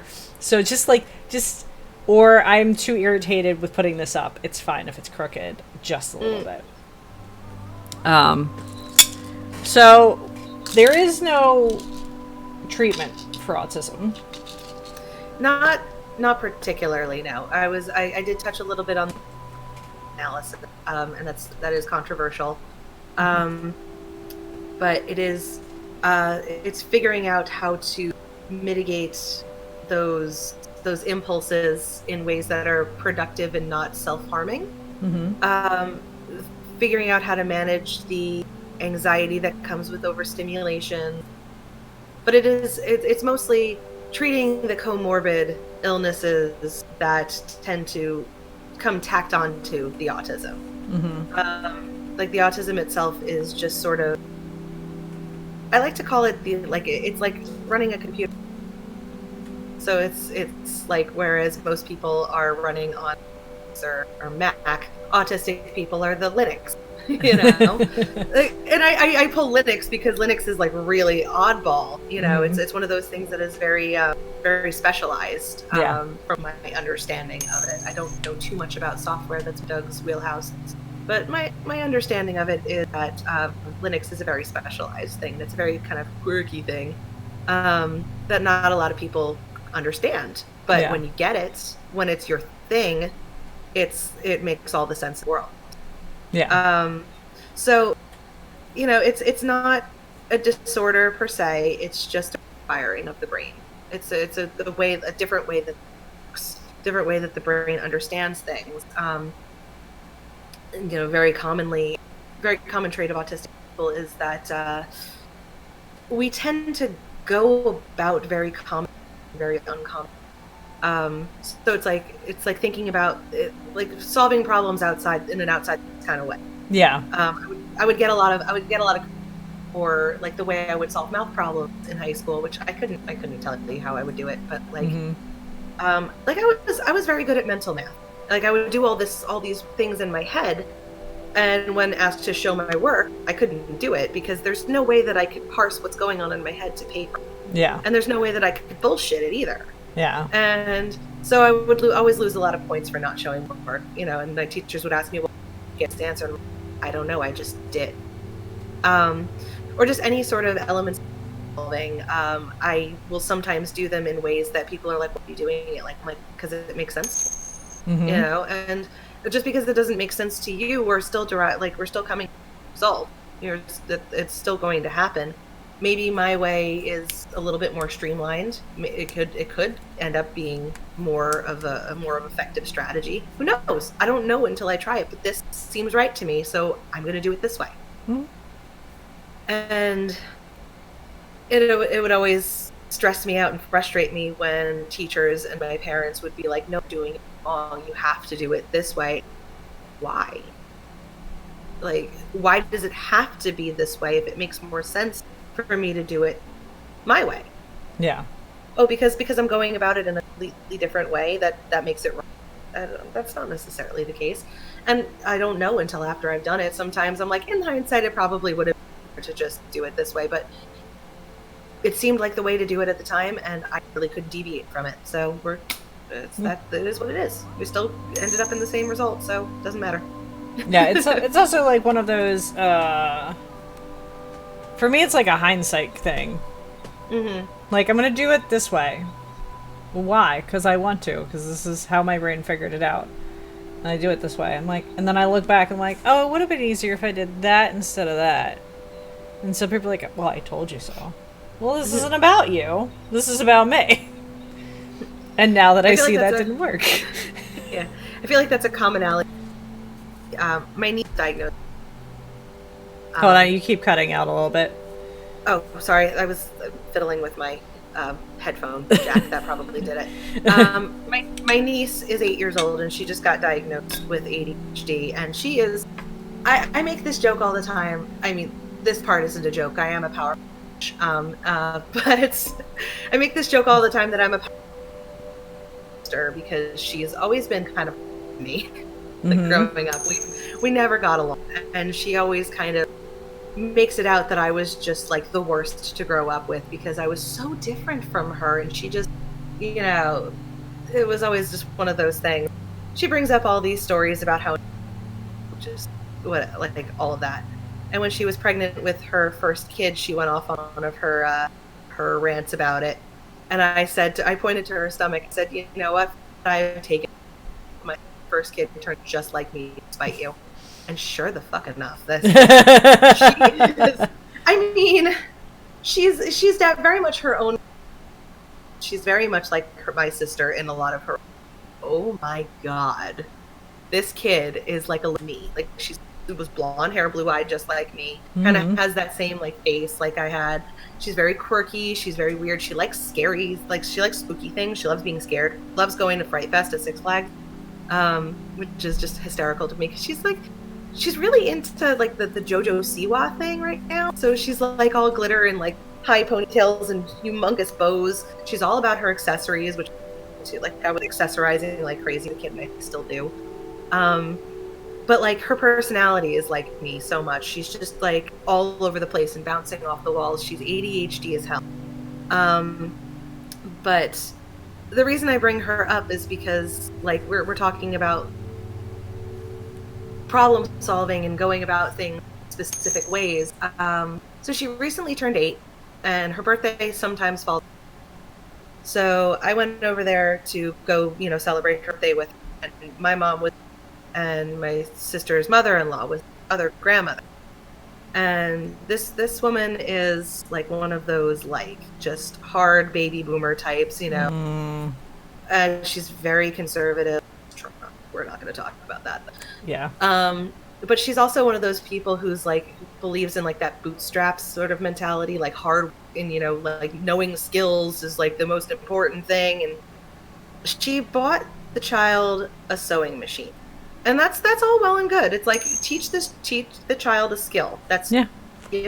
Instill her like this idea of like a passion thing, creative to do. That's cool. She's a very creative kid. She loves to paint. She loves Bob Ross. But she really wanted to teach the kid how to sew, and she wanted to sit down with her immediately and have a bonding moment in the playroom and teach her how to do the sewing machine. But she's also one of those people who believes that like most mental illnesses and mental disorders are made up. Doesn't believe that ADHD is a thing, that kids are just hyper, Yeah. The kids are just too much sugar, and you gotta, I almost think that she'd advocate, like, sorry, it's just, like, that kind of, like, that's, like, spanking. All they need is discipline, yeah. That's kind of how she thinks. So they're sitting there in the playroom, and she's trying to teach thread the bobbin, like some basic task of, like, getting the sewing machine ready to actually sew. And the kid is not really jiving with the methods that this woman is using to teach her. And the adult in the situation responds to this with yelling, saying, "No, you're doing it wrong. Like, listen to me and do what I say. You're doing it wrong." Like, just getting increasingly more and more agitated and taking it out on the kid, which is, I'm sure doing wonders for her, inspiration to do creative things with this. And then she throws her hands up and says, "You know what? If you're not going to listen, we're just not going to do that," and walks out. And I'm thinking to myself in this moment, God, I wish I knew how to sew. Like, I wish I knew my way around a sewing machine, because, like, I know how my brain works when it comes to, like, breaking things down and problem solving. Like, I really wish I would be able to break that down for her and say, okay, let's, well, the first things first is, like, take the damn instruction or something. Like, have a visual reference, or, like, we have the internet, pull it up on YouTube. We can have a video teach us how to do it. But this woman was just, like, so set in her ways and just completely all you have to do is sit down and listen. Communication, we're going to go back to that. But yeah, it's about understanding that there is the way that an ADHD or autistic brain breaks down a problem and figures out how to solve it completely different than, like, the neurotypical brain might. Yeah. So trying to force that and be like, no, you're doing it wrong, do it this way or not at all, is counterproductive. And that's one thing that I find is becoming more commonplace, that that idea that it's counterproductive, being more flexible with different methods of learning, which is why, like, I've been hearing a lot of things about, like, the Common Core method in schools, and in my understanding of it, I try to break it down in my head. It makes even less sense to me than the standard method that has been used all these years, and furthermore, it even makes less sense than what goes in my head. But my husband, who is a very analytical engineer, he's got an engineer's brain. It makes perfect sense to him. Yeah, and he fully endorses it. I don't like the idea of it being the way it's, like, the only method that's being taught. Yeah. Like, I like the idea of, like, okay, I think that every child should be evaluated individually and should be sorted, if you will, by what methods are going to be the most effective to teach them. I think that we need to be catering education based on the child's needs, based on their learning disabilities. I never liked the term learning disability in general, because it's not necessarily learning disability, is different. Yeah. Well, the brain works in a different way. It goes it goes, all right, hold on. Okay. ADHD is a brain chemistry thing. So there is no cure for ADHD. There is medication that can help ADHD. That's where things like Ritalin and Ativan. I don't know why that just came up in my head. But there are different. There are there's a bunch of different medications. However, those medications all depend upon brain chemistry. Mm-hmm. So, I have been on a lot of different medications for ADHD. What works best for me is managing it as best as I possibly can. Medication does nothing for me. Nothing. Because the problem is, when I also suffer from ADHD, I also suffer from PTSD, I suffer from anxiety, I suffer from depression. So sometimes you are in situations where one medication could do great for my ADHD, but it triggers something in my anxiety, or it triggers my depression. So that's kind of how it works. So it's great that your brother found a medication that works for him. And CBD oil has done amazing things for people. And I was hoping I was going to be one of those people who it did amazing things for. Same. And I had 2 weeks of like bliss, and then nothing. It just stopped working. So now I have seen some things who are like, hey, if the problem is that CBD isn't regulated, so it can be cut with a lot of different things and sold off and stuff like that. So you need to test the purity of it. There are websites out there that recommend 3 companies that sells pure CBD oil. Okay? Problem is, bottle of pure CBD oil, which is what is recommended for me with extreme PTSD or PTSD, $300 a bottle. Yep. That bottle would last me a month. Mm-hmm. So I've taken the pills, I've tried different oils, I've tried a bunch of different... The only thing I haven't done is I haven't vaped it because I quit smoking, so I'm never going to inhale another thing again. Not going to happen. Yeah. So it's great. It is great when you find a medication that works for you, but you also have to remember that everybody's brain chemistry is different.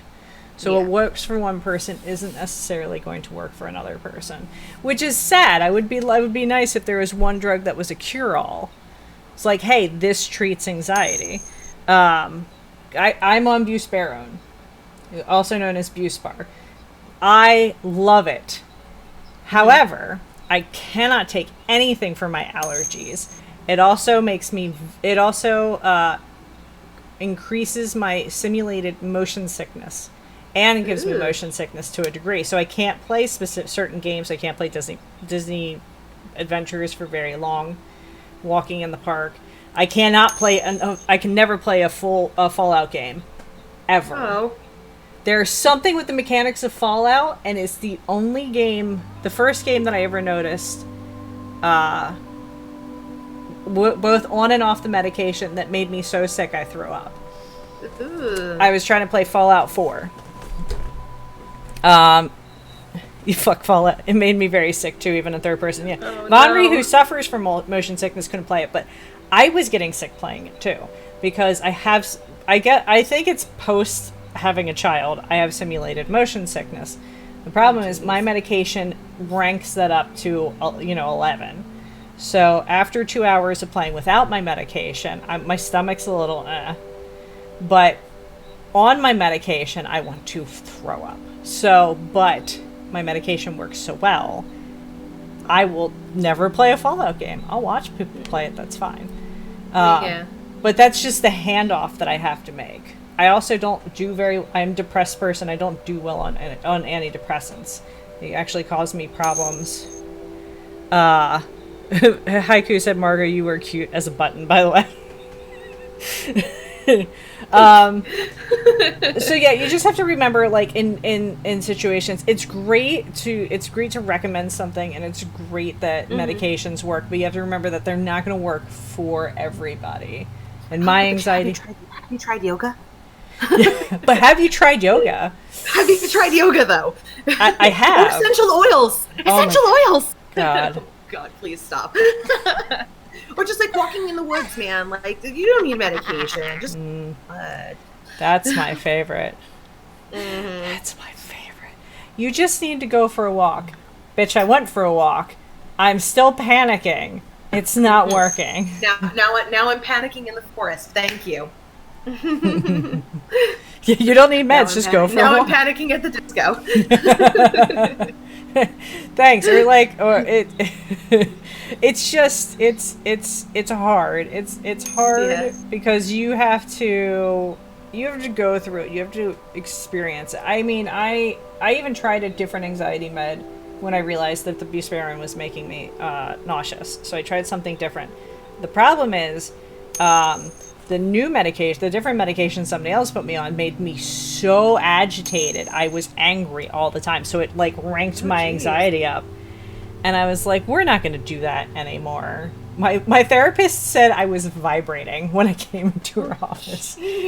She was so anxious that I was vibrating.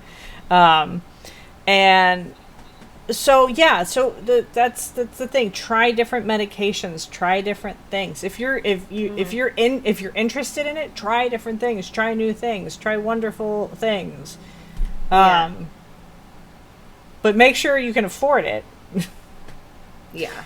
Don't go broke. That has been the, like, I speak from this huge place of privilege right now, is like with the whole nutrition plan and like our medical insurance. Like, I've been so blessed that we are able to, we can. Yeah. Because in any other circumstance, like when we lived out in PA by you guys, we were kind of living like just at, if not slightly below our means kind of thing. Like, barely made enough money to get by, and the health insurance was just bare bones. You know, it was to the point where, like, if I got seriously sick, it would, or like if I got a flat tire or something like that, that would just fuck up our lives for the next like 3 months, like financially. Yeah. And that's always why I've been, you know, I want to talk about the improvements in my life because of what I've been doing. And when people ask me, it's just like, how are you doing it? Like, what advice would you give? And it's just, I hate to be like, if I'm going to be 100% honest, like, money, that's all it is. I hate feeling like that, because I recognize how privileged I am that I'm able to treat this, because we have the means, we have the money, and I see all of those who are just not where they should be financially, who are struggling so bad. And all I want to do is just throw my money at them. That's all I want to do. Yeah.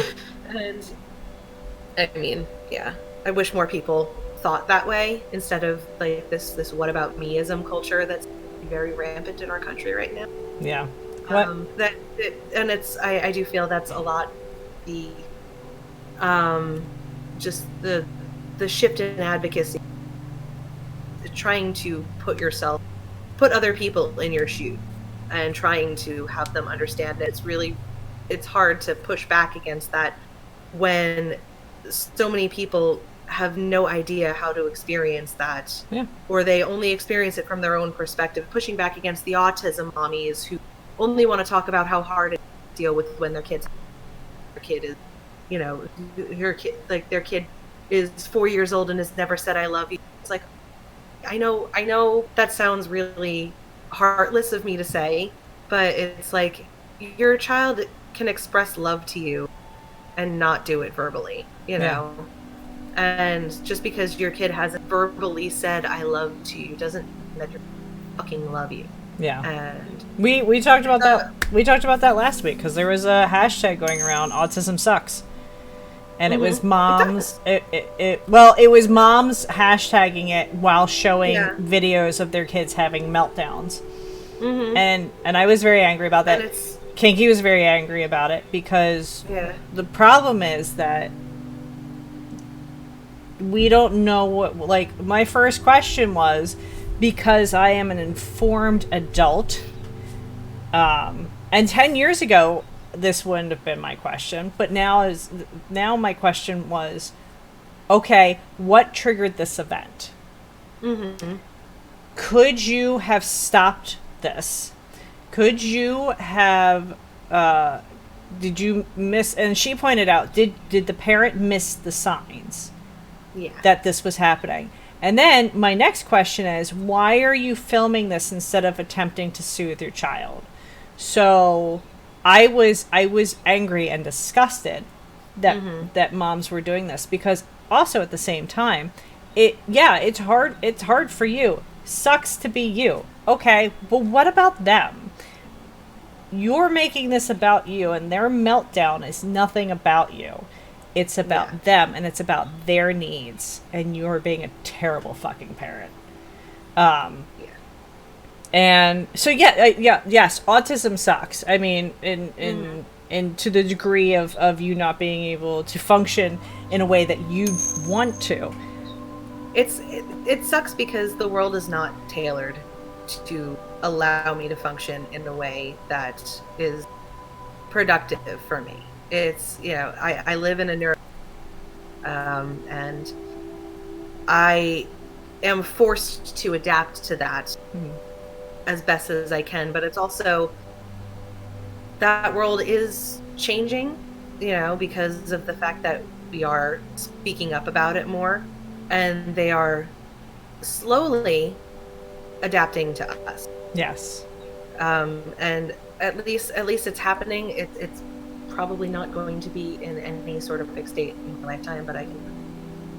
Yes.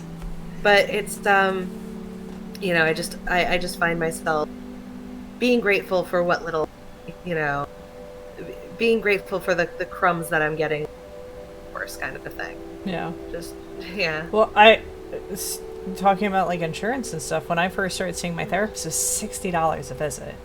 Yeah. So I went twice a month, and we coughed out $120. Now, I am a stay-at-home mom. I make no money. I'm a stay-at-home mom who runs a company and streams and does other things. I make zero money. I make enough to get like a latte every month. Yeah. So to shell out that much money was insane. So when we made that assessment, my husband was like, okay, therapy is something that she needs.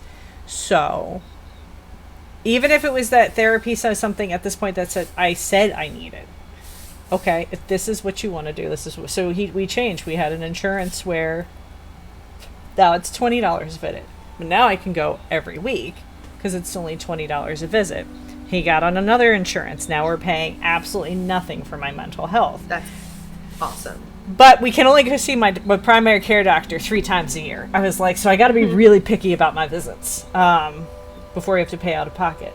But we had to play. We were lucky that we could play the insurance game through the ACA, through the Affordable Care Act. We could play the game, so I could get the help that I need, and I could get the proper diagnosis. I could get the medication I need. And this is something I'm going to go through for the rest of my life. Yeah. So, you're right. Money is privilege. 100%. Yeah. And if I had the money, I would be seeing a personal trainer, and I would be seeing a nutritionist. I would get that genetic testing to see what foods are horrible for me and what foods do well for me, and I'm like, maybe I'm eating the wrong kind of salads. I don't know. But yeah, if things were a little bit better, things were a little bit different. Like I'm fascinated when my friends in other countries are like, yeah, I just went to the doctor this morning, and then I went and I picked up my medication. And I'm like, how much did that cost you? What? Nothing. Money? What? What? Pay for my medication? You spend money on healthcare? What? And then we even talked to when we were talking to Kinky last week. Kinky Nightmare lives in Canada, and so there are therapists that come to her house to help her family to teach them how to communicate with their son. To help them that way. Yeah. That would be a fortune. That would be an absolute fortune here. Yeah, I know that, kind of from personal experience. My friend has a 3.5-year-old, I think. She's turning 4 this November. And she's a little developmentally delayed. I don't know all the details about it. Mm-hmm. It's kind of private about that. She doesn't really talk about it. But she didn't talk that much until she was, she really didn't, talk to people until she was about 3 years old. Like, she would say certain words and things like that, and she would talk a little bit. But they had hired a speech therapist, and and were kind of priced out of it because it was just something that they ended up they couldn't afford to do anymore, which was unfortunate, especially because they moved to a different area and they couldn't find anybody within their budget, and that's something that the fact that you have to budget for that, but you have to budget for care, just basic health care. It just exhausts me. It does. I mean, as I said, my insurance allows me to see my primary care doctor 3 times a year. So even though I'm supposed to be on blood pressure medication, I'm not, because I didn't. And just in case I get really sick or something, I wanted to make sure I had those visits, because I can't pay for it. Yeah. Which is a shame. Okay, so 3 very important questions. Okay. So we'll start with the first one. What would you like people to know and understand about your disorder? About autism? I mean, I think we touched on a lot of these things, a lot of like the topics throughout this. So just kind of circling back on a lot of things. We are not lacking in empathy. I feel like that's a huge common misconception, is like that we are just like soulless empathy, lists, whatever.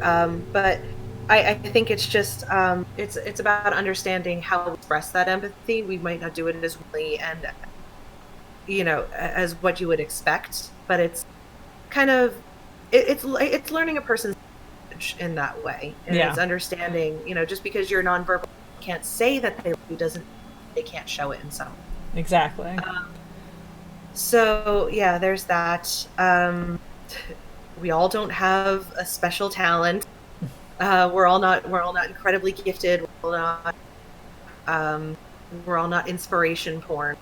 That's like one of my biggest pet peeves, is when people share like, oh, this person with autism just like did this incredible performance on the X Factor or whatever those shows are, and it's like, okay, let's take out their disorder for a second. Like, there were like the ones that really drive. There was one that was going around for a while there of like an adult with Down syndrome got like a letter from their first like accepted, like they got their first accepted job offer kind of thing. Mm-hmm. And it was like this monumental, like it went viral. It's like, oh, okay, so let's take out the fact that they had Down. Would this be any more remarkable? Yeah. If they did, So it's like, I guess that is one thing that I would like people to understand, is that a person is not their disorder. A person isn't their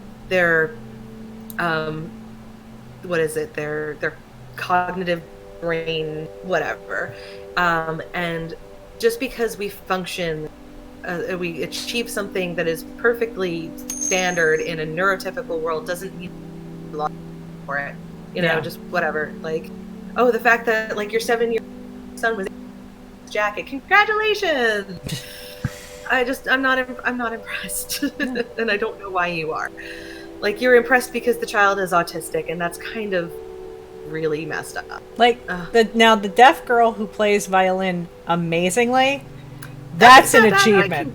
That's cool. That's pretty cool. I will give it that, but it's like... But that's something to be like, holy shit, that's not something that happens that we are used to seeing every day. But yeah.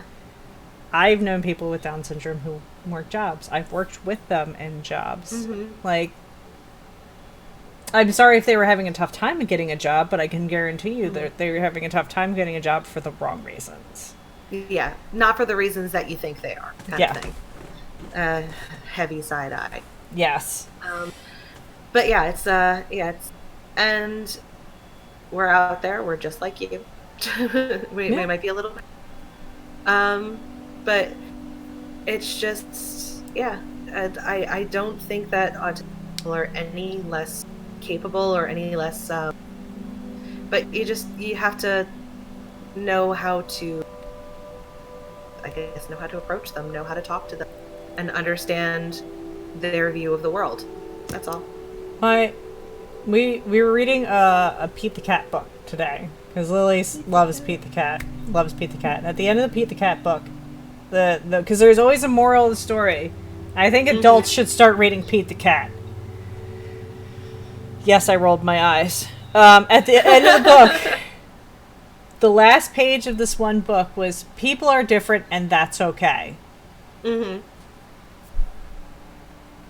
Like, mic drop. That's a mic drop moment. Like, because, and what the book, and I will tell you, the book was about the Tooth Fairy. And Pete was helping the Tooth Fairy. And his cat friend, she lost a tooth. So he got that tooth and gave her a coin. And his alligator friend, he lost a tooth. So he took that tooth and he put it on a coin. And he went to see his platypus friend. And he was really concerned because the platypus didn't have a tooth under his pillow. And then his friend stepped up and he woke up and he was like, Gus, where's your tooth? And he goes, platypus don't have teeth. But I wanted to know I felt left out of the Tooth Fairy. So Pete gave him a coin and went on his way. And the moral of the story is people are different and that's okay. And I'm like, can I mail this book to some adults that I know? Can I plaster this everywhere? This child's book that speaks more volumes than anything else? I love Pete the Cat for these reasons, so we can have these talking moments. Because treating people like they're no different, it shouldn't, like, that, and I hate to say it shouldn't be a conversation that you and I are having. Because I have PTSD and you have autism. That shouldn't be a conversation we're having.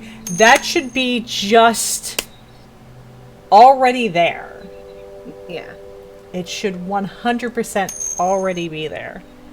You should just automatically treat people with respect, remember your boundaries, and learn to communicate. Because boundaries is another big thing. And it's something that we talked about last week, because there is a sensory overload, and touch is another sensory overload that a lot of people don't think of.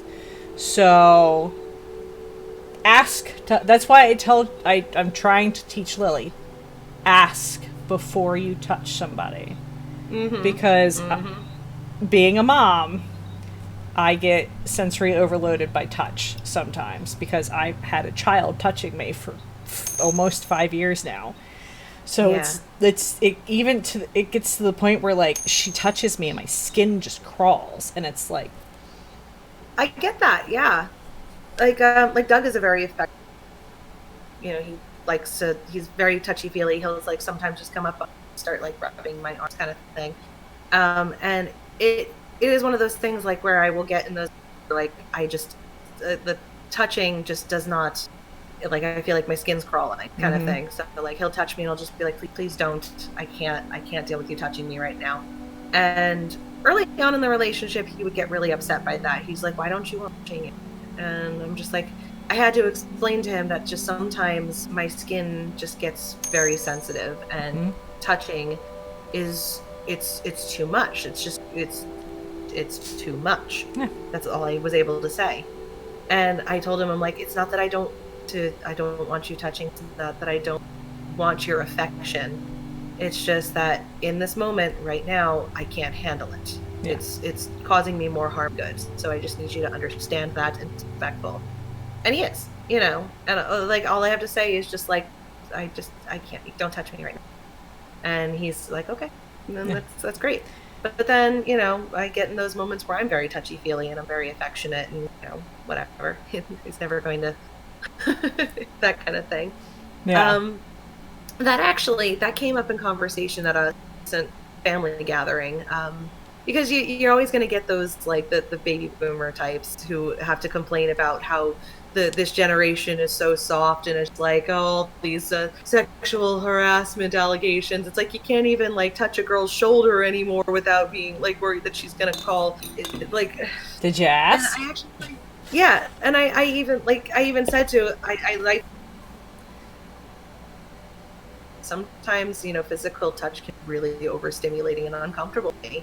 So I make it a point now to, like, ask people before I touch them. Like, I even say, like, can I touch you? Before I say anything. before I do anything, or can I hug you? I can attest to that. The entire time she was here, every time she said, "Can I touch you?" Yeah, go. Sure, go ahead.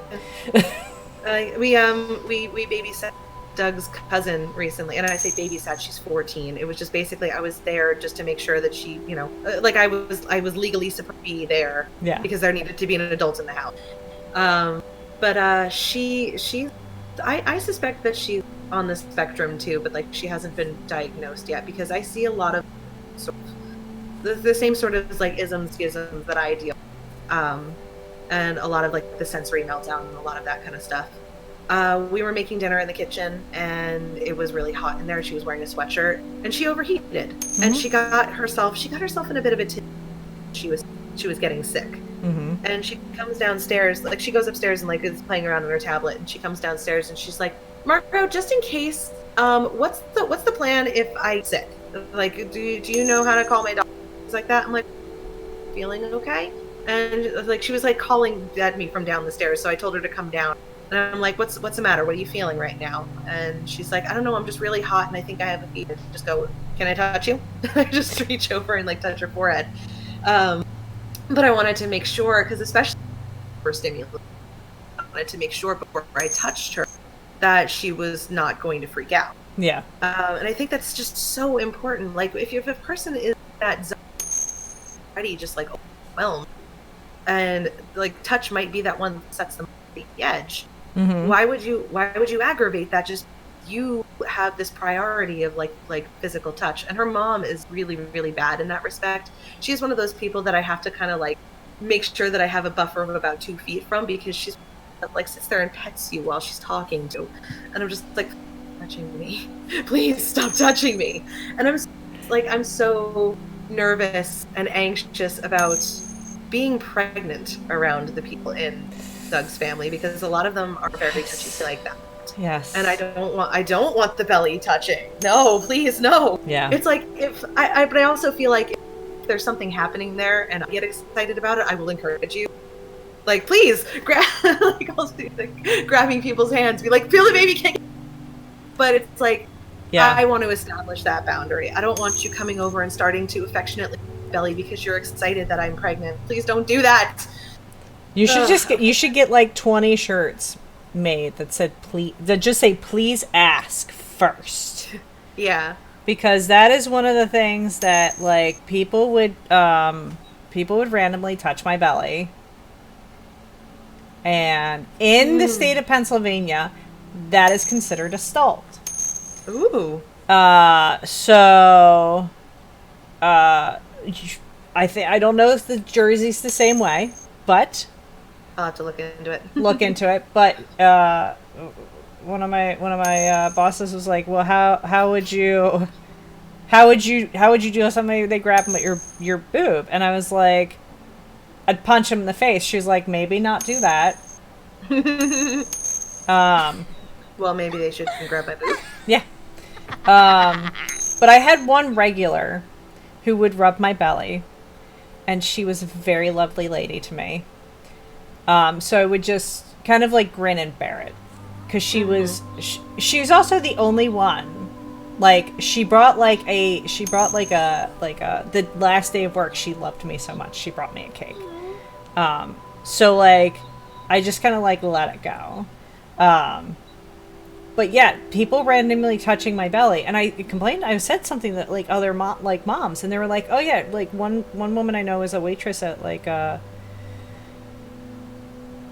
Cheesecake Factory, and she said people would rub her belly while they were ordering." And I'm like, no, why? Keep your hands like, to yourself. What compels you to touch a stranger? Like I kind of want to like do it back to them. Like, how do you feel? I'm gonna rub your belly while you're rubbing just mine. Start rubbing their head. Yeah, like how does this feel? But boundaries are a huge thing, and we need to respect each other's boundaries, and we need to ask. Yeah. So even if this is something like, I'll even say to people, because I have a thing about like, if you've got a fuzz on you, I'm like, can I get this? Yeah. And they're like, people are like, what? And I'm like, you didn't say no, okay? Yeah. And I needed to do a thing. Like, so I'm just like, or if you say yes, then I'm like, it's just the thing. I just see it, and it's drawn my attention, and I have to get rid of it. But, yeah, it's no less creepy because she's pregnant. It's never. It's more creepy, in fact, molesting poor pregnant women. Oh, jeez. So, remember, it's a boundary. If you wouldn't want people coming up and randomly touching you, don't randomly touch people. They might not be comfortable with it. We also have to remember that people have gone through traumas and stuff like that. So I react in a traumatized way to men yelling. So typically, like, if it's a male I know, I will flight or freeze. If it's a man I don't know, I will typically fight, which usually gets me into trouble. But you have to remember that everybody has their boundaries for a reason. So they don't like to be touched for a reason. So try and remember that. It's a baseline of respect to just, like, ask why. Like, if somebody says they don't want to be touched, don't be like, but why? Because I don't want to be touched. Like, it doesn't matter. How is this a hard concept? Because you want me to sit there and, like, caress your face? Like, would you be okay with that? Like, no. And I'm gonna say this. I'm gonna make everybody very uncomfortable, and I apologize for that. But do you ever want the response to be, "I don't want to be touched," but why? Because I was raped. Yeah. And I would really appreciate it if you didn't fucking touch me. Yeah. Like, why should I have to validate my reason with my trauma? Why should I have to bring up my trauma just to make you feel better about, like, that's not fair to me, you know? So I shouldn't have to do that. Exactly. No one should. So when I want everybody to, this is your homework this week. When you ask a question like that, or if you feel you're about to ask a question like that, think of the worst possible answer. Okay? Think of the absolute worst possible answer. And I don't mean like, I don't like you.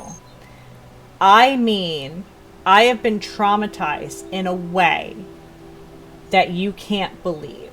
I want you to think of the worst possible answer that you possibly could before you're going to ask that question.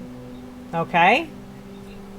Because that's you taking a second to step in that person's shoes and understand that they may not want to have that conversation.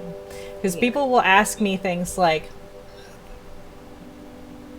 you know, oh, why do you have PTSD? That's between me and my therapist. Okay?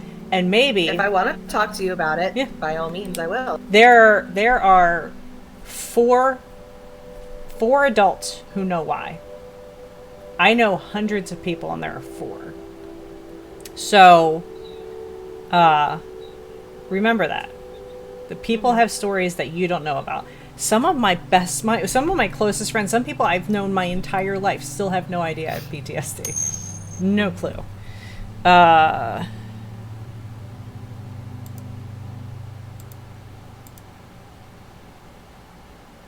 I am terribly sorry to hear that. We don't talk about anything traumatizing in chat. I want to point out that none of this applies to me. She doesn't ask. That's right. I do not ask Vonri if I can touch her. I do so. Yeah. I think once you establish a certain relationship. Yes. I am best friend. Yeah. I think once you establish a certain baseline of, like, I can walk into the room right now and, like, go massage Doug's shoulders, and it would be completely whatever. Like, he has no problem. Yeah. You know, can, like, touch. Like, it's completely consensual by default. But that's not the case with everybody. Like, I wouldn't go and do that to his uncle. That would be kind of weird. You know? If you walked in my house and started like rubbing my shoulders, I'd be like I'm happy to see you, but why are you touching me? Yeah. So it's still, you need to have that baseline, that guide. But I've licked Vonri's face, so like, I also caress her to make her uncomfortable. But that's because best friends are assholes to each other. So. So here's another important one. So what advice would you give to somebody with autism? um, that's hard to say because my experience is unique to me, so Mm-hmm. it's hard for me to, um, it is, and that this is relevant to what we're just talking. It's putting being able to put yourself into other people's shoes and be able to understand their own experiences. Um, but I don't really know, like, I don't really know how to answer this one. Other apart from just being like, use your voice, use your Yeah. words, and any way that you know how to, whether it be verbally, be in text format. Um, Voice your experience. Make sure that your experience is known, because, like I said, my experience is unique to me. Autism is it's a Sunday buffet. It's different for everybody. Yeah. A million toppings that you can want, a million different configurations of a lot of the same experiences. And I've learned a lot about this because, like, with the way that the internet is so expansive and so, such a resource of reaching out to people. I've been able to connect with a lot of other autistics and understand my own experience and how it correlates with the other autistic experiences out there in this world. Mm-hmm. Um, but it's a double-edged sword because a lot of that community evolved into this sort of uh, what is the term for it? It's like my brain just wants to fall into masturbatory wine fest because it's a lot of just going back and forth, saying things like, oh, who here feels like this, and oh my god, me too. But it's also, a lot of complaining about the allistic, the neurotypical community, and like the people who have to deal with the autistic, like. And while that feels good to vent about it, and it feels good to be able to, like, talk about how frustrating that is, It also feeds into it, that complain culture. yeah, it's like I said, masturbatory wine fest. Yeah. And it's counterproductive. So it's like right now, what I think the community needs is just to be loud, as loud as we can, to, like, because autism speaks, but they don't speak for us, kind of thing. So we need to speak, Yeah. and we need to be heard Mm-hmm. in whatever format we can. So it's just, don't be afraid to voice your experience. Don't be afraid to talk about your autism. Don't be afraid to, you know, don't be afraid to express it, and don't be afraid to, Yeah. and don't, just own it. Yeah. If you need to flap, then flap. Don't be embarrassed. That's our I feel like hashtag. that's Love your crazy. love your crazy. Yeah, you That just is gotta own it. that's our hashtag because it doesn't matter. You aren't your disorder, but two, Yeah. that part of you needs love. It is, it's a part of you. It is just a part of you. So Yeah. you need to love it. My PTSD needs my love.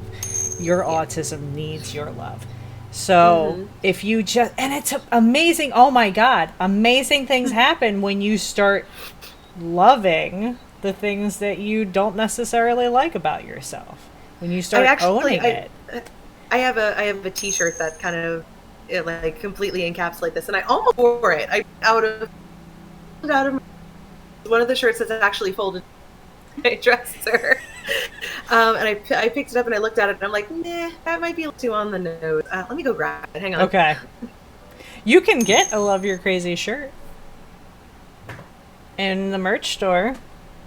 It's beautiful. I don't have one yet. I need to get one. I'm super excited about it. Which way did this go? These ridiculous headphones. All right, so this is a design by a person on YouTube, actually. Fantastic. Understand, like, being an adult with autism is like, if you have any questions, have any, just any sort of any understanding about what it's like with autism as an adult. I think the YouTube channel is called Ask an Autistic. Her name is Amethyst Shiver. She actually designed this shirt, and as soon as I saw it, I really had so just perfectly how I feel. And it says, I love someone who is autistic. It's me. Aw, I love that. So I wear this a lot during April, which, autistic awareness, because there's always got to be a lot of push from the autism awareness versus autism acceptance. Yeah, we're aware that autism exists. We just need to accept it, as a thing. And so I end up wearing this a lot in April and beyond, of course. But yeah, it's Ask an Autistic is one of my favorite YouTube channels. Oh, She's very. it's called Neuro Wonderful, and I love it. Oh, Neuro Wonderful? Is that what she's YouTube going user? by that now? Yeah, YouTube. It's called. It's. I typed in "Ask an Autistic." It comes up with Amethyst Schreiber. Yeah, I never knew how to Shaber. Yeah. And it's Neuro. Now it's called Neuro Wonderful. Okay. Yeah, and I think that's love her. That. That's her Twitter. And there's somebody on Instagram, Neurodivergent Rebel, and she goes into a lot of. She hit a bit of controversy. She did a thing about like her flappy hand thing, and apparently that got flagged as like offensive. Somebody flagged it as offensive, and she was like, "What the hell? How is me doing happy hands? How is that offensive?" Yeah. But yeah, she's another one who's a great resource of like just the firsthand experience of what an autistic experience. So definitely recommend checking. Neurodivergent Rebel? Yeah. I'm making sure I link everything for. Oh, awesome. For people in chat. I actually should remember when I upload this as a podcast eventually, I should remember to include the links. And my favorite question is, what advice would you give friends and family who love autistic people? Just listen, and speak for them, but let them speak for themselves. Like basically just like let them have the mic, but stand behind them, kind of thing. And that's, I feel like that's true for any marginalized group. It's just you don't want to take the focus away from them. You make sure that they are at the forefront, but just listening, communication, and if at first you don't succeed, you gotta like look at it from a different angle. Like, gotta figure out what way of communication works for you, and just keep trying until a breakthrough comes through. Yeah. Yeah, I don't know how to put that any more eloquently. No, you 100%. They're one of the only communication breakdowns that I have with my husband is that occasionally he will say something, and I'm like, I don't understand what you're saying. So he'll say it again, but he says it in my brain. He's saying the exact same thing he just said, and I'm like, yeah. Oh, I get that with Doug too, and I have to be like, to rephrase everything. Like, you just take what you said and put it into different words. Yeah, because and I'm like, I'm not parsing what you're saying the way you're saying. And then I'll be like, after a while, I'm like, do you mean this? And it goes, that's what I said. And I'm like, no, it's not. Not to me. Yeah. That's not what I understood. On the other side of the coin, like, Doug's favorite word is what? And it drives me crazy. Because, like, for me, I don't understand when I say something to him and his response is what? I don't understand. Is it, did you not hear me or did you not understand? Yeah. And so I needed to, and I get frustrated because I hate repeating myself. Yeah. So as I just repeated myself. But it's one of those things that I have to check myself a lot instead of just being like, did you not hear me the first time? Like, did I stutter? Like, my first reaction is to get mad. I'm like, why aren't you listening to me? And so it's something that I'm still trying to train to do, because I'm realizing that I fuck it up all the time. It's that when I say something and he says, what? I have to be like, did you not hear me or did you not understand? Yeah. And work from there. Yeah. So, I have a trigger word. My trigger word is whatever. And it doesn't matter really the context, but like I go from 0 to bitch and just like in the word whatever. Like whatever. And like and you can be like, what are we having for dinner? Or what do you want for dinner? Oh, whatever. And then I've thrown a chair out the window for some reason. And I'm sorry. In hindsight, you know, it's funny, but like it probably wasn't funny. no, it's never funny at the time. But like when you out of body, when you kind of like when you disassociate and you see yourself get that angry, you're like, "What's wrong with you?" And then you're like, "Oh God, what's wrong with me?" Dude, that was an overreaction and a half. Yeah, and I'm like, the burrito incident. Let's get back to the burrito incident. Yeah. And I look back on that and I'm like, what the hell was wrong with you? You fucked up over sour cream. like, and it's terrible because you're like rational you is just like, I'm stuck watching the same show you are. Like, and that's what I always want, like I want everybody around me to understand, like. And that's like the hardest thing. It's like you don't understand, like I'm watching the same thing that's going on that you are. I am no longer in control. That's its own mess. Further answer to the last question. My like I guess the response that you get from your autistic try really hard not to take it personal. You know, like we're gonna go back to the topic about like the hashtag autism sucks, and you know how autism mommies get so bent out of shape about how their child is having a meltdown, their autism, and they don't know what to do to help, and they just feel so helpless, and they feel so like, why me? It just don't take it personally. It's not really about, more or less it's about how your autistic loved one processing how like the world around them and how they're feeling about it. More than anything, it's not your fault. I emphasize that it is not your fault. Don't make it about you. Yeah. You know, in the moment, do what you can to try to mitigate the situation, but like make sure that you're doing it in productive. You know, make sure that you are asking how you can help, or you know, say things like do you need attention right now? Do you need affection right now? Do you need support? Just trying to figure out what you can do to be like any sort of support to that person, and just don't make it about.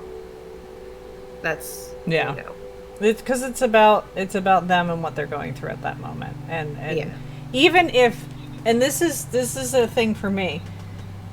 When Lily does something to trigger me, I'm not mad at her. And I don't think she realizes that. I don't think a lot of people realize that. Like, I'm not mad because you triggered me in any way, shape, or form. That's not how that works. I've just been triggered, so that is my main concern. But I am not upset at anybody for doing it.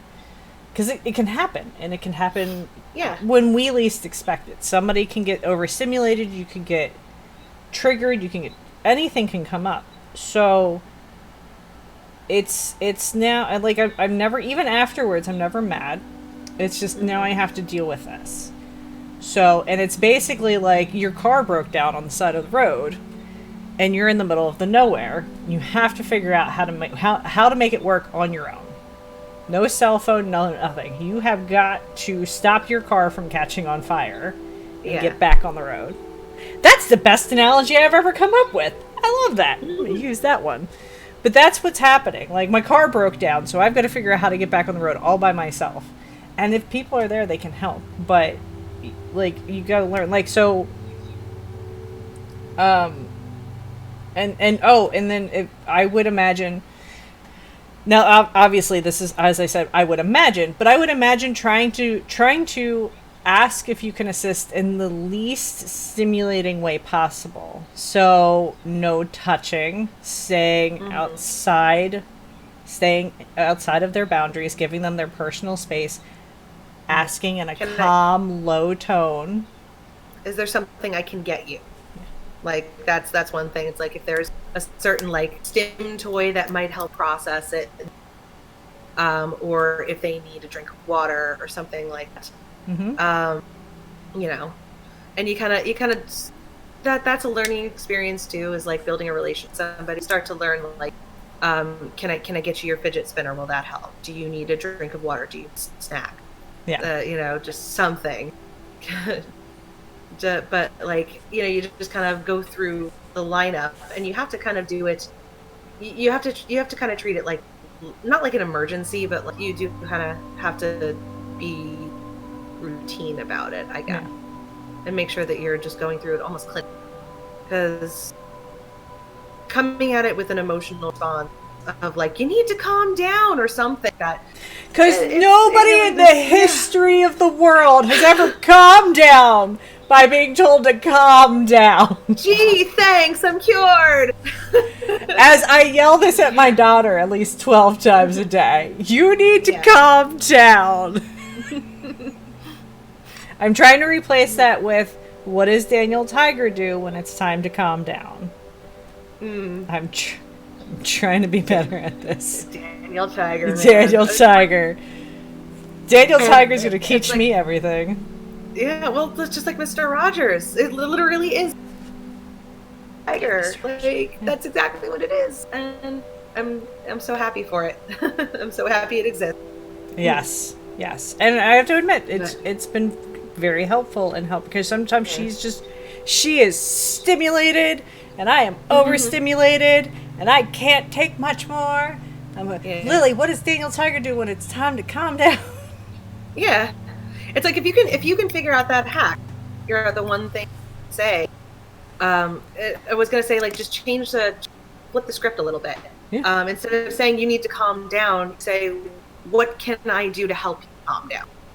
Or like, take the you out of it. That's and this is a hack I saw somewhere to be more understanding, and I forget it was, what do you need to calm down? What can I do to help you to calm down? That opens a brand new world, because you're not forcing your will upon somebody else. Instead, you're saying, I would like to help you. Yeah. And you're opening things up. So how can I help you? Yeah.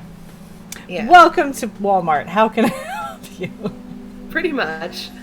Put on your customer service face, whatever it takes. But yeah, when you change the wording, and I would love to tell you where I read this, but I'll never remember.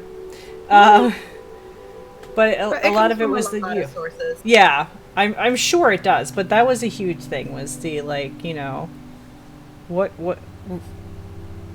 replacing you with I is very important in situations like that. Yes. So it's because it's hell. It's not fun. No, it's not fun. And well, especially if I'm overstimulated, and I obviously only can tell you what it's like when I'm overstimulated. When I'm overstimulated, you are the last thing I want to deal with. Because you are probably going to do, and I mean, this is the whole you. Just like, it's the last thing I need to deal with is somebody fumbling to try and help. And it's like, like, I know I have a look on my face because I can feel it, and it's just like, just go away. Just everybody go away. Yeah. I'm gonna Stardew Valley through this. Sometimes the best thing you can do to help space and respect that space, you know, and a lot of that. A lot of respect, a lot of boundaries. It's a topic. It's boundaries is a big topic for autism. A lot of listening, and a lot of respect, and a lot of boundaries, and respecting those boundaries. Does anybody have any questions or comments for Margot tonight? Other than the ones we've obviously already addressed. No pressure. We're just gonna sit here in silence. I've got the Twitch chat over here, so I can sum it. But Yeah, I think my favorite takeaway from 2 weeks about talking about autism is boundaries, because boundaries isn't a topic that we bring up enough, Mm-hmm. and we forget, and we even teach our children, go give grandma a kiss, go give grandma a hug. Like, that's another thing we need to like I got a story. undo.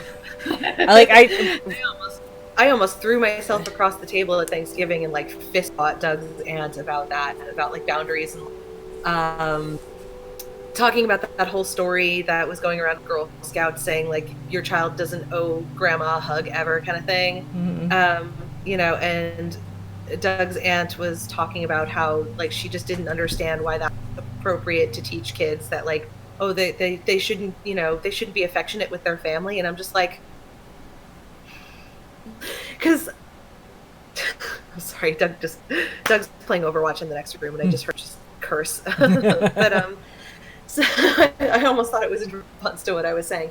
Anyways, so I have a family history of sexual, you know, there was a bit of that in my family.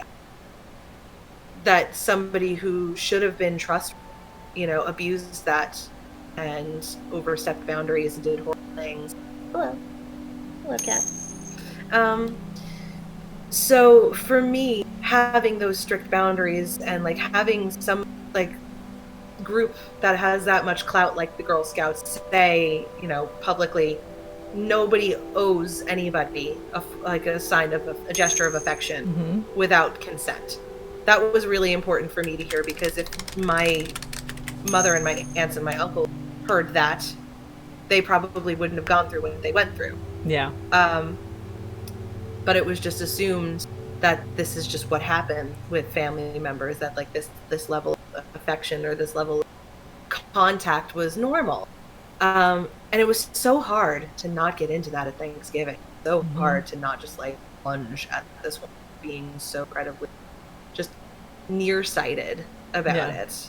And that's one of those things. It's like, because of that experience, because of something that, you know, happened in my family, especially on top of that, with the way that, you know, I interpret sensory processing, the consent and boundaries is so important. And not feeling like I have to be forced to show affection when I don't want to, and having that being enforced, you know, as being okay, is monumental. And it's something that I very strongly advocated for. Like I said, I brought it up at the last family function. I said, well, I have a problem with being touched. I don't like being touched, and I would prefer it if people asked for permission first. Because, you know, and I said point blank to the guy, I'm like, how would you feel if I sat there and started petting you? And I could see, like, his face was contorting a little bit, like that his idea was challenged and he wasn't comfortable with it. I'm just like, there you go. So it's like, so, you know, non-consensual touch. You gotta actually think about this shit. In the beginning, we would be like, go on, you know, give Pop or whatever a hug, and she didn't want to, and I'd be like, please, and as rationale Crymson eventually took over, it's now, would you like to give Grandma a hug and a kiss? Yes, I would. Okay, you can go do that. So changing the wording was huge. Not only for me, because now I'm empowering my child to say no, which is another huge thing, especially for women, giving them permission to say no early on helps a lot as they get older. And what I love the most is that she's so comfortable now that I'm like, give Anna a hug and kiss, we're going to bed, and she'll go, I don't want to, or no. And I'm like, all right. And we both are like, okay, that's fine. So at this point, like with people in the house, I'm not asking her, would you like to? I'm just saying a thing, but she knows she can say no to anybody in this house. But I also try to remind her, and I'm like, but you can say no. This is a weird conversation we're having with her now. I'm like, but sometimes when you say no, like clean your room, those have repercussions. Yeah. So yeah, we're treading in that awkward conversation with a child territory, but I can say no. Yes. I don't want to clean my room. No. Well, now you're going to get in trouble. Like, there are some instances where that rule doesn't apply. Exactly. So it's like, but explain that to a 4.5-year-old. Sometimes you gotta listen to mom. Yeah.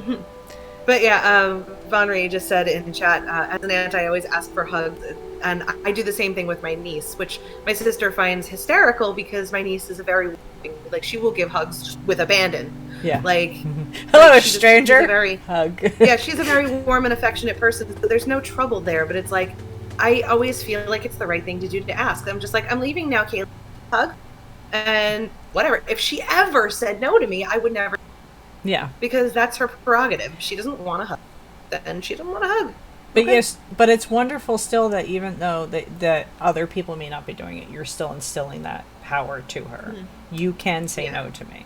Because a lot of people don't realize that's what we're doing. They're just saying, they don't quite get it. But it's like, I don't want her to ever feel uncomfortable. Ooh, why do you need to ask permission? Yeah. Because you need to ask permission. Like, that's just like, and then, that breaks my brain, having that conversation with people. Why do you need to have to ask permission? Because because they're a human being with rights, and that one of those rights is not to be touched. Yes. Yeah. One of those rights is very important. The right to not be touched if they don't want to. So, I mean, I remember give my grandparents a hug and a kiss, but I was never uncomfortable doing that. Yeah. So, but I also grew up being like, oh, that's not going to be happening. I don't want to. I don't want to. Because it's her body and she can choose who touches it and when. Exactly. Are we going into Sonic Says territory here? Kids, there's nothing wrong with being hugged by someone. Oh, God. That's no good. Oh, good. Oh, good. Lily is so, like, she's so self-aware with things, like, one day we had to get her to stop. Vel caught her yelling out the window, "Hey, stranger, get away from my house!" We live in a complex! Those are people who live here! Stop! But she'll also, out the same window, she'll stand there and she'll yell hi at everybody. So she's really about giving mixed signals to everybody who lives around her. So, do you have anything you would like to promote or plug? I mean, I did talk about Amethyst Shaver, and to make sure that I talked about with regard to as far as like nonprofit organizations want to support the autistic community, the actually autistic community.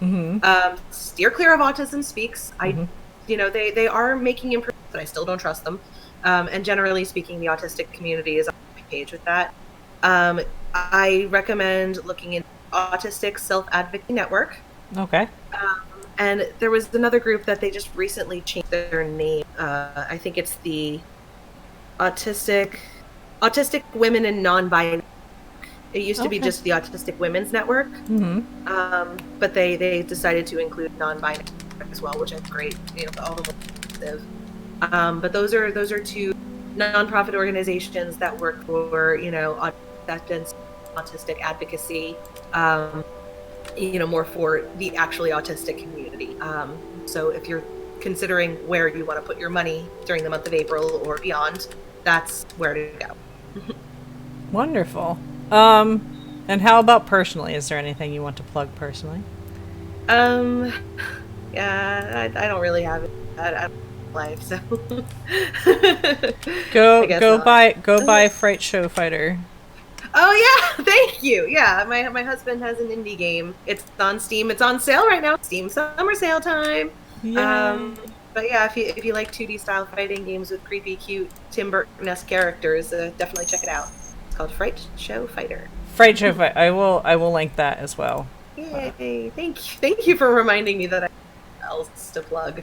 That's not my own. I mean, it's kind of like, it's not my IP, but it's, it's my entire life at point. I advocate for it all the time. Not even advocate. That's terrible.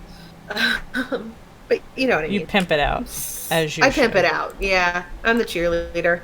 As you should. And there's a link for Fright Show Fighter. Me and Vonry both have copies of it. We need to do a Let's Play, a YouTube video of it. We should put that on the list. We need to figure out the online multi, because that's gonna really. That's not. Yeah. I forgot it didn't have online multiplayer. Yeah, we keep like looking into it and realizing a bigger can of worms than expect it to be. So yeah, right now the focus is getting it on, and we're gonna try to get it on Switch too. Nice. Those are because the Nintendo's really cool with indie right now with their Switch what is the word? I don't know. Compatibility, I guess. They want and encourage, indie games, and I think that a game like Fright Show Fighter, especially because it is very family friendly, kids love it. Yeah. And Nintendo is just a very family friendly console. I really feel it's gonna do well. Awesome. But yeah, it's just getting it online. I can't wait to buy it on the Switch. Yeah, couch co-op is always fun. Well, we always do couch co-op videos. The initial competition on one channel, and then the rematch on the other. That's a good idea. That's a good idea.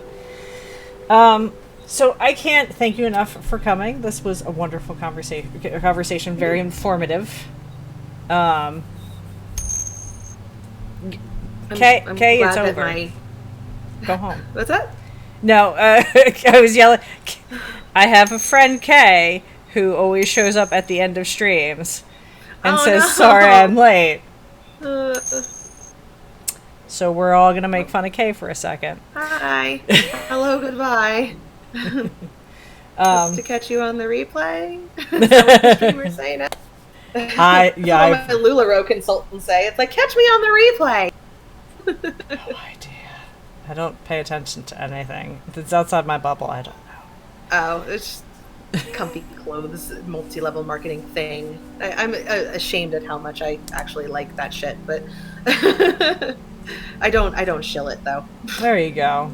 But yes, thank you so much. I had an amazing time. As usual. I really hope that my incessant rambling was at least somewhat cohesive and people were entertained by it. I don't know. I always get self-conscious with these things. Oh God, I do this every day. Well, I don't talk about mental health and stuff every day, but you were great, Margot. But it's good. It was very good. It was very well done. I'm very happy. This is going to be great on a podcast. I can't wait. So I'm like, that's my main goal in life right now. Get this all as a podcast. And you can support this as a podcast too by signing up to me on Patreon. Plug. All right. I am streaming tomorrow morning. I'm going to play Overwatch with my friends. So come hang out. We're going to be doing that on PC. Why don't we play Overwatch? I play on PC. Let's do this. Yeah. We probably play on different lines though, because we usually play from 8 to 10 at night most evenings. So. Yeah. I typically on Fridays I stream 11 a.m. So there's only one night a week that I'm actually playing video games at night. Occasionally, when there's an event going on, Vonry screamed we should play Margot. Occasionally, he's like, I will murder all of you. I like that he looked into the camera like, I will kill you all. Actually, this is the cat that likes... This is Yoshi. Oh, the other one's there, right there. I thought that was the same cat. I have two that look like this. They're twin boys. They came from the same litter. This is the one that likes to be held. Ah. The other one doesn't like to be picked up. I was going to respect his boundaries. And yes. Not hold him. As you should. Yeah.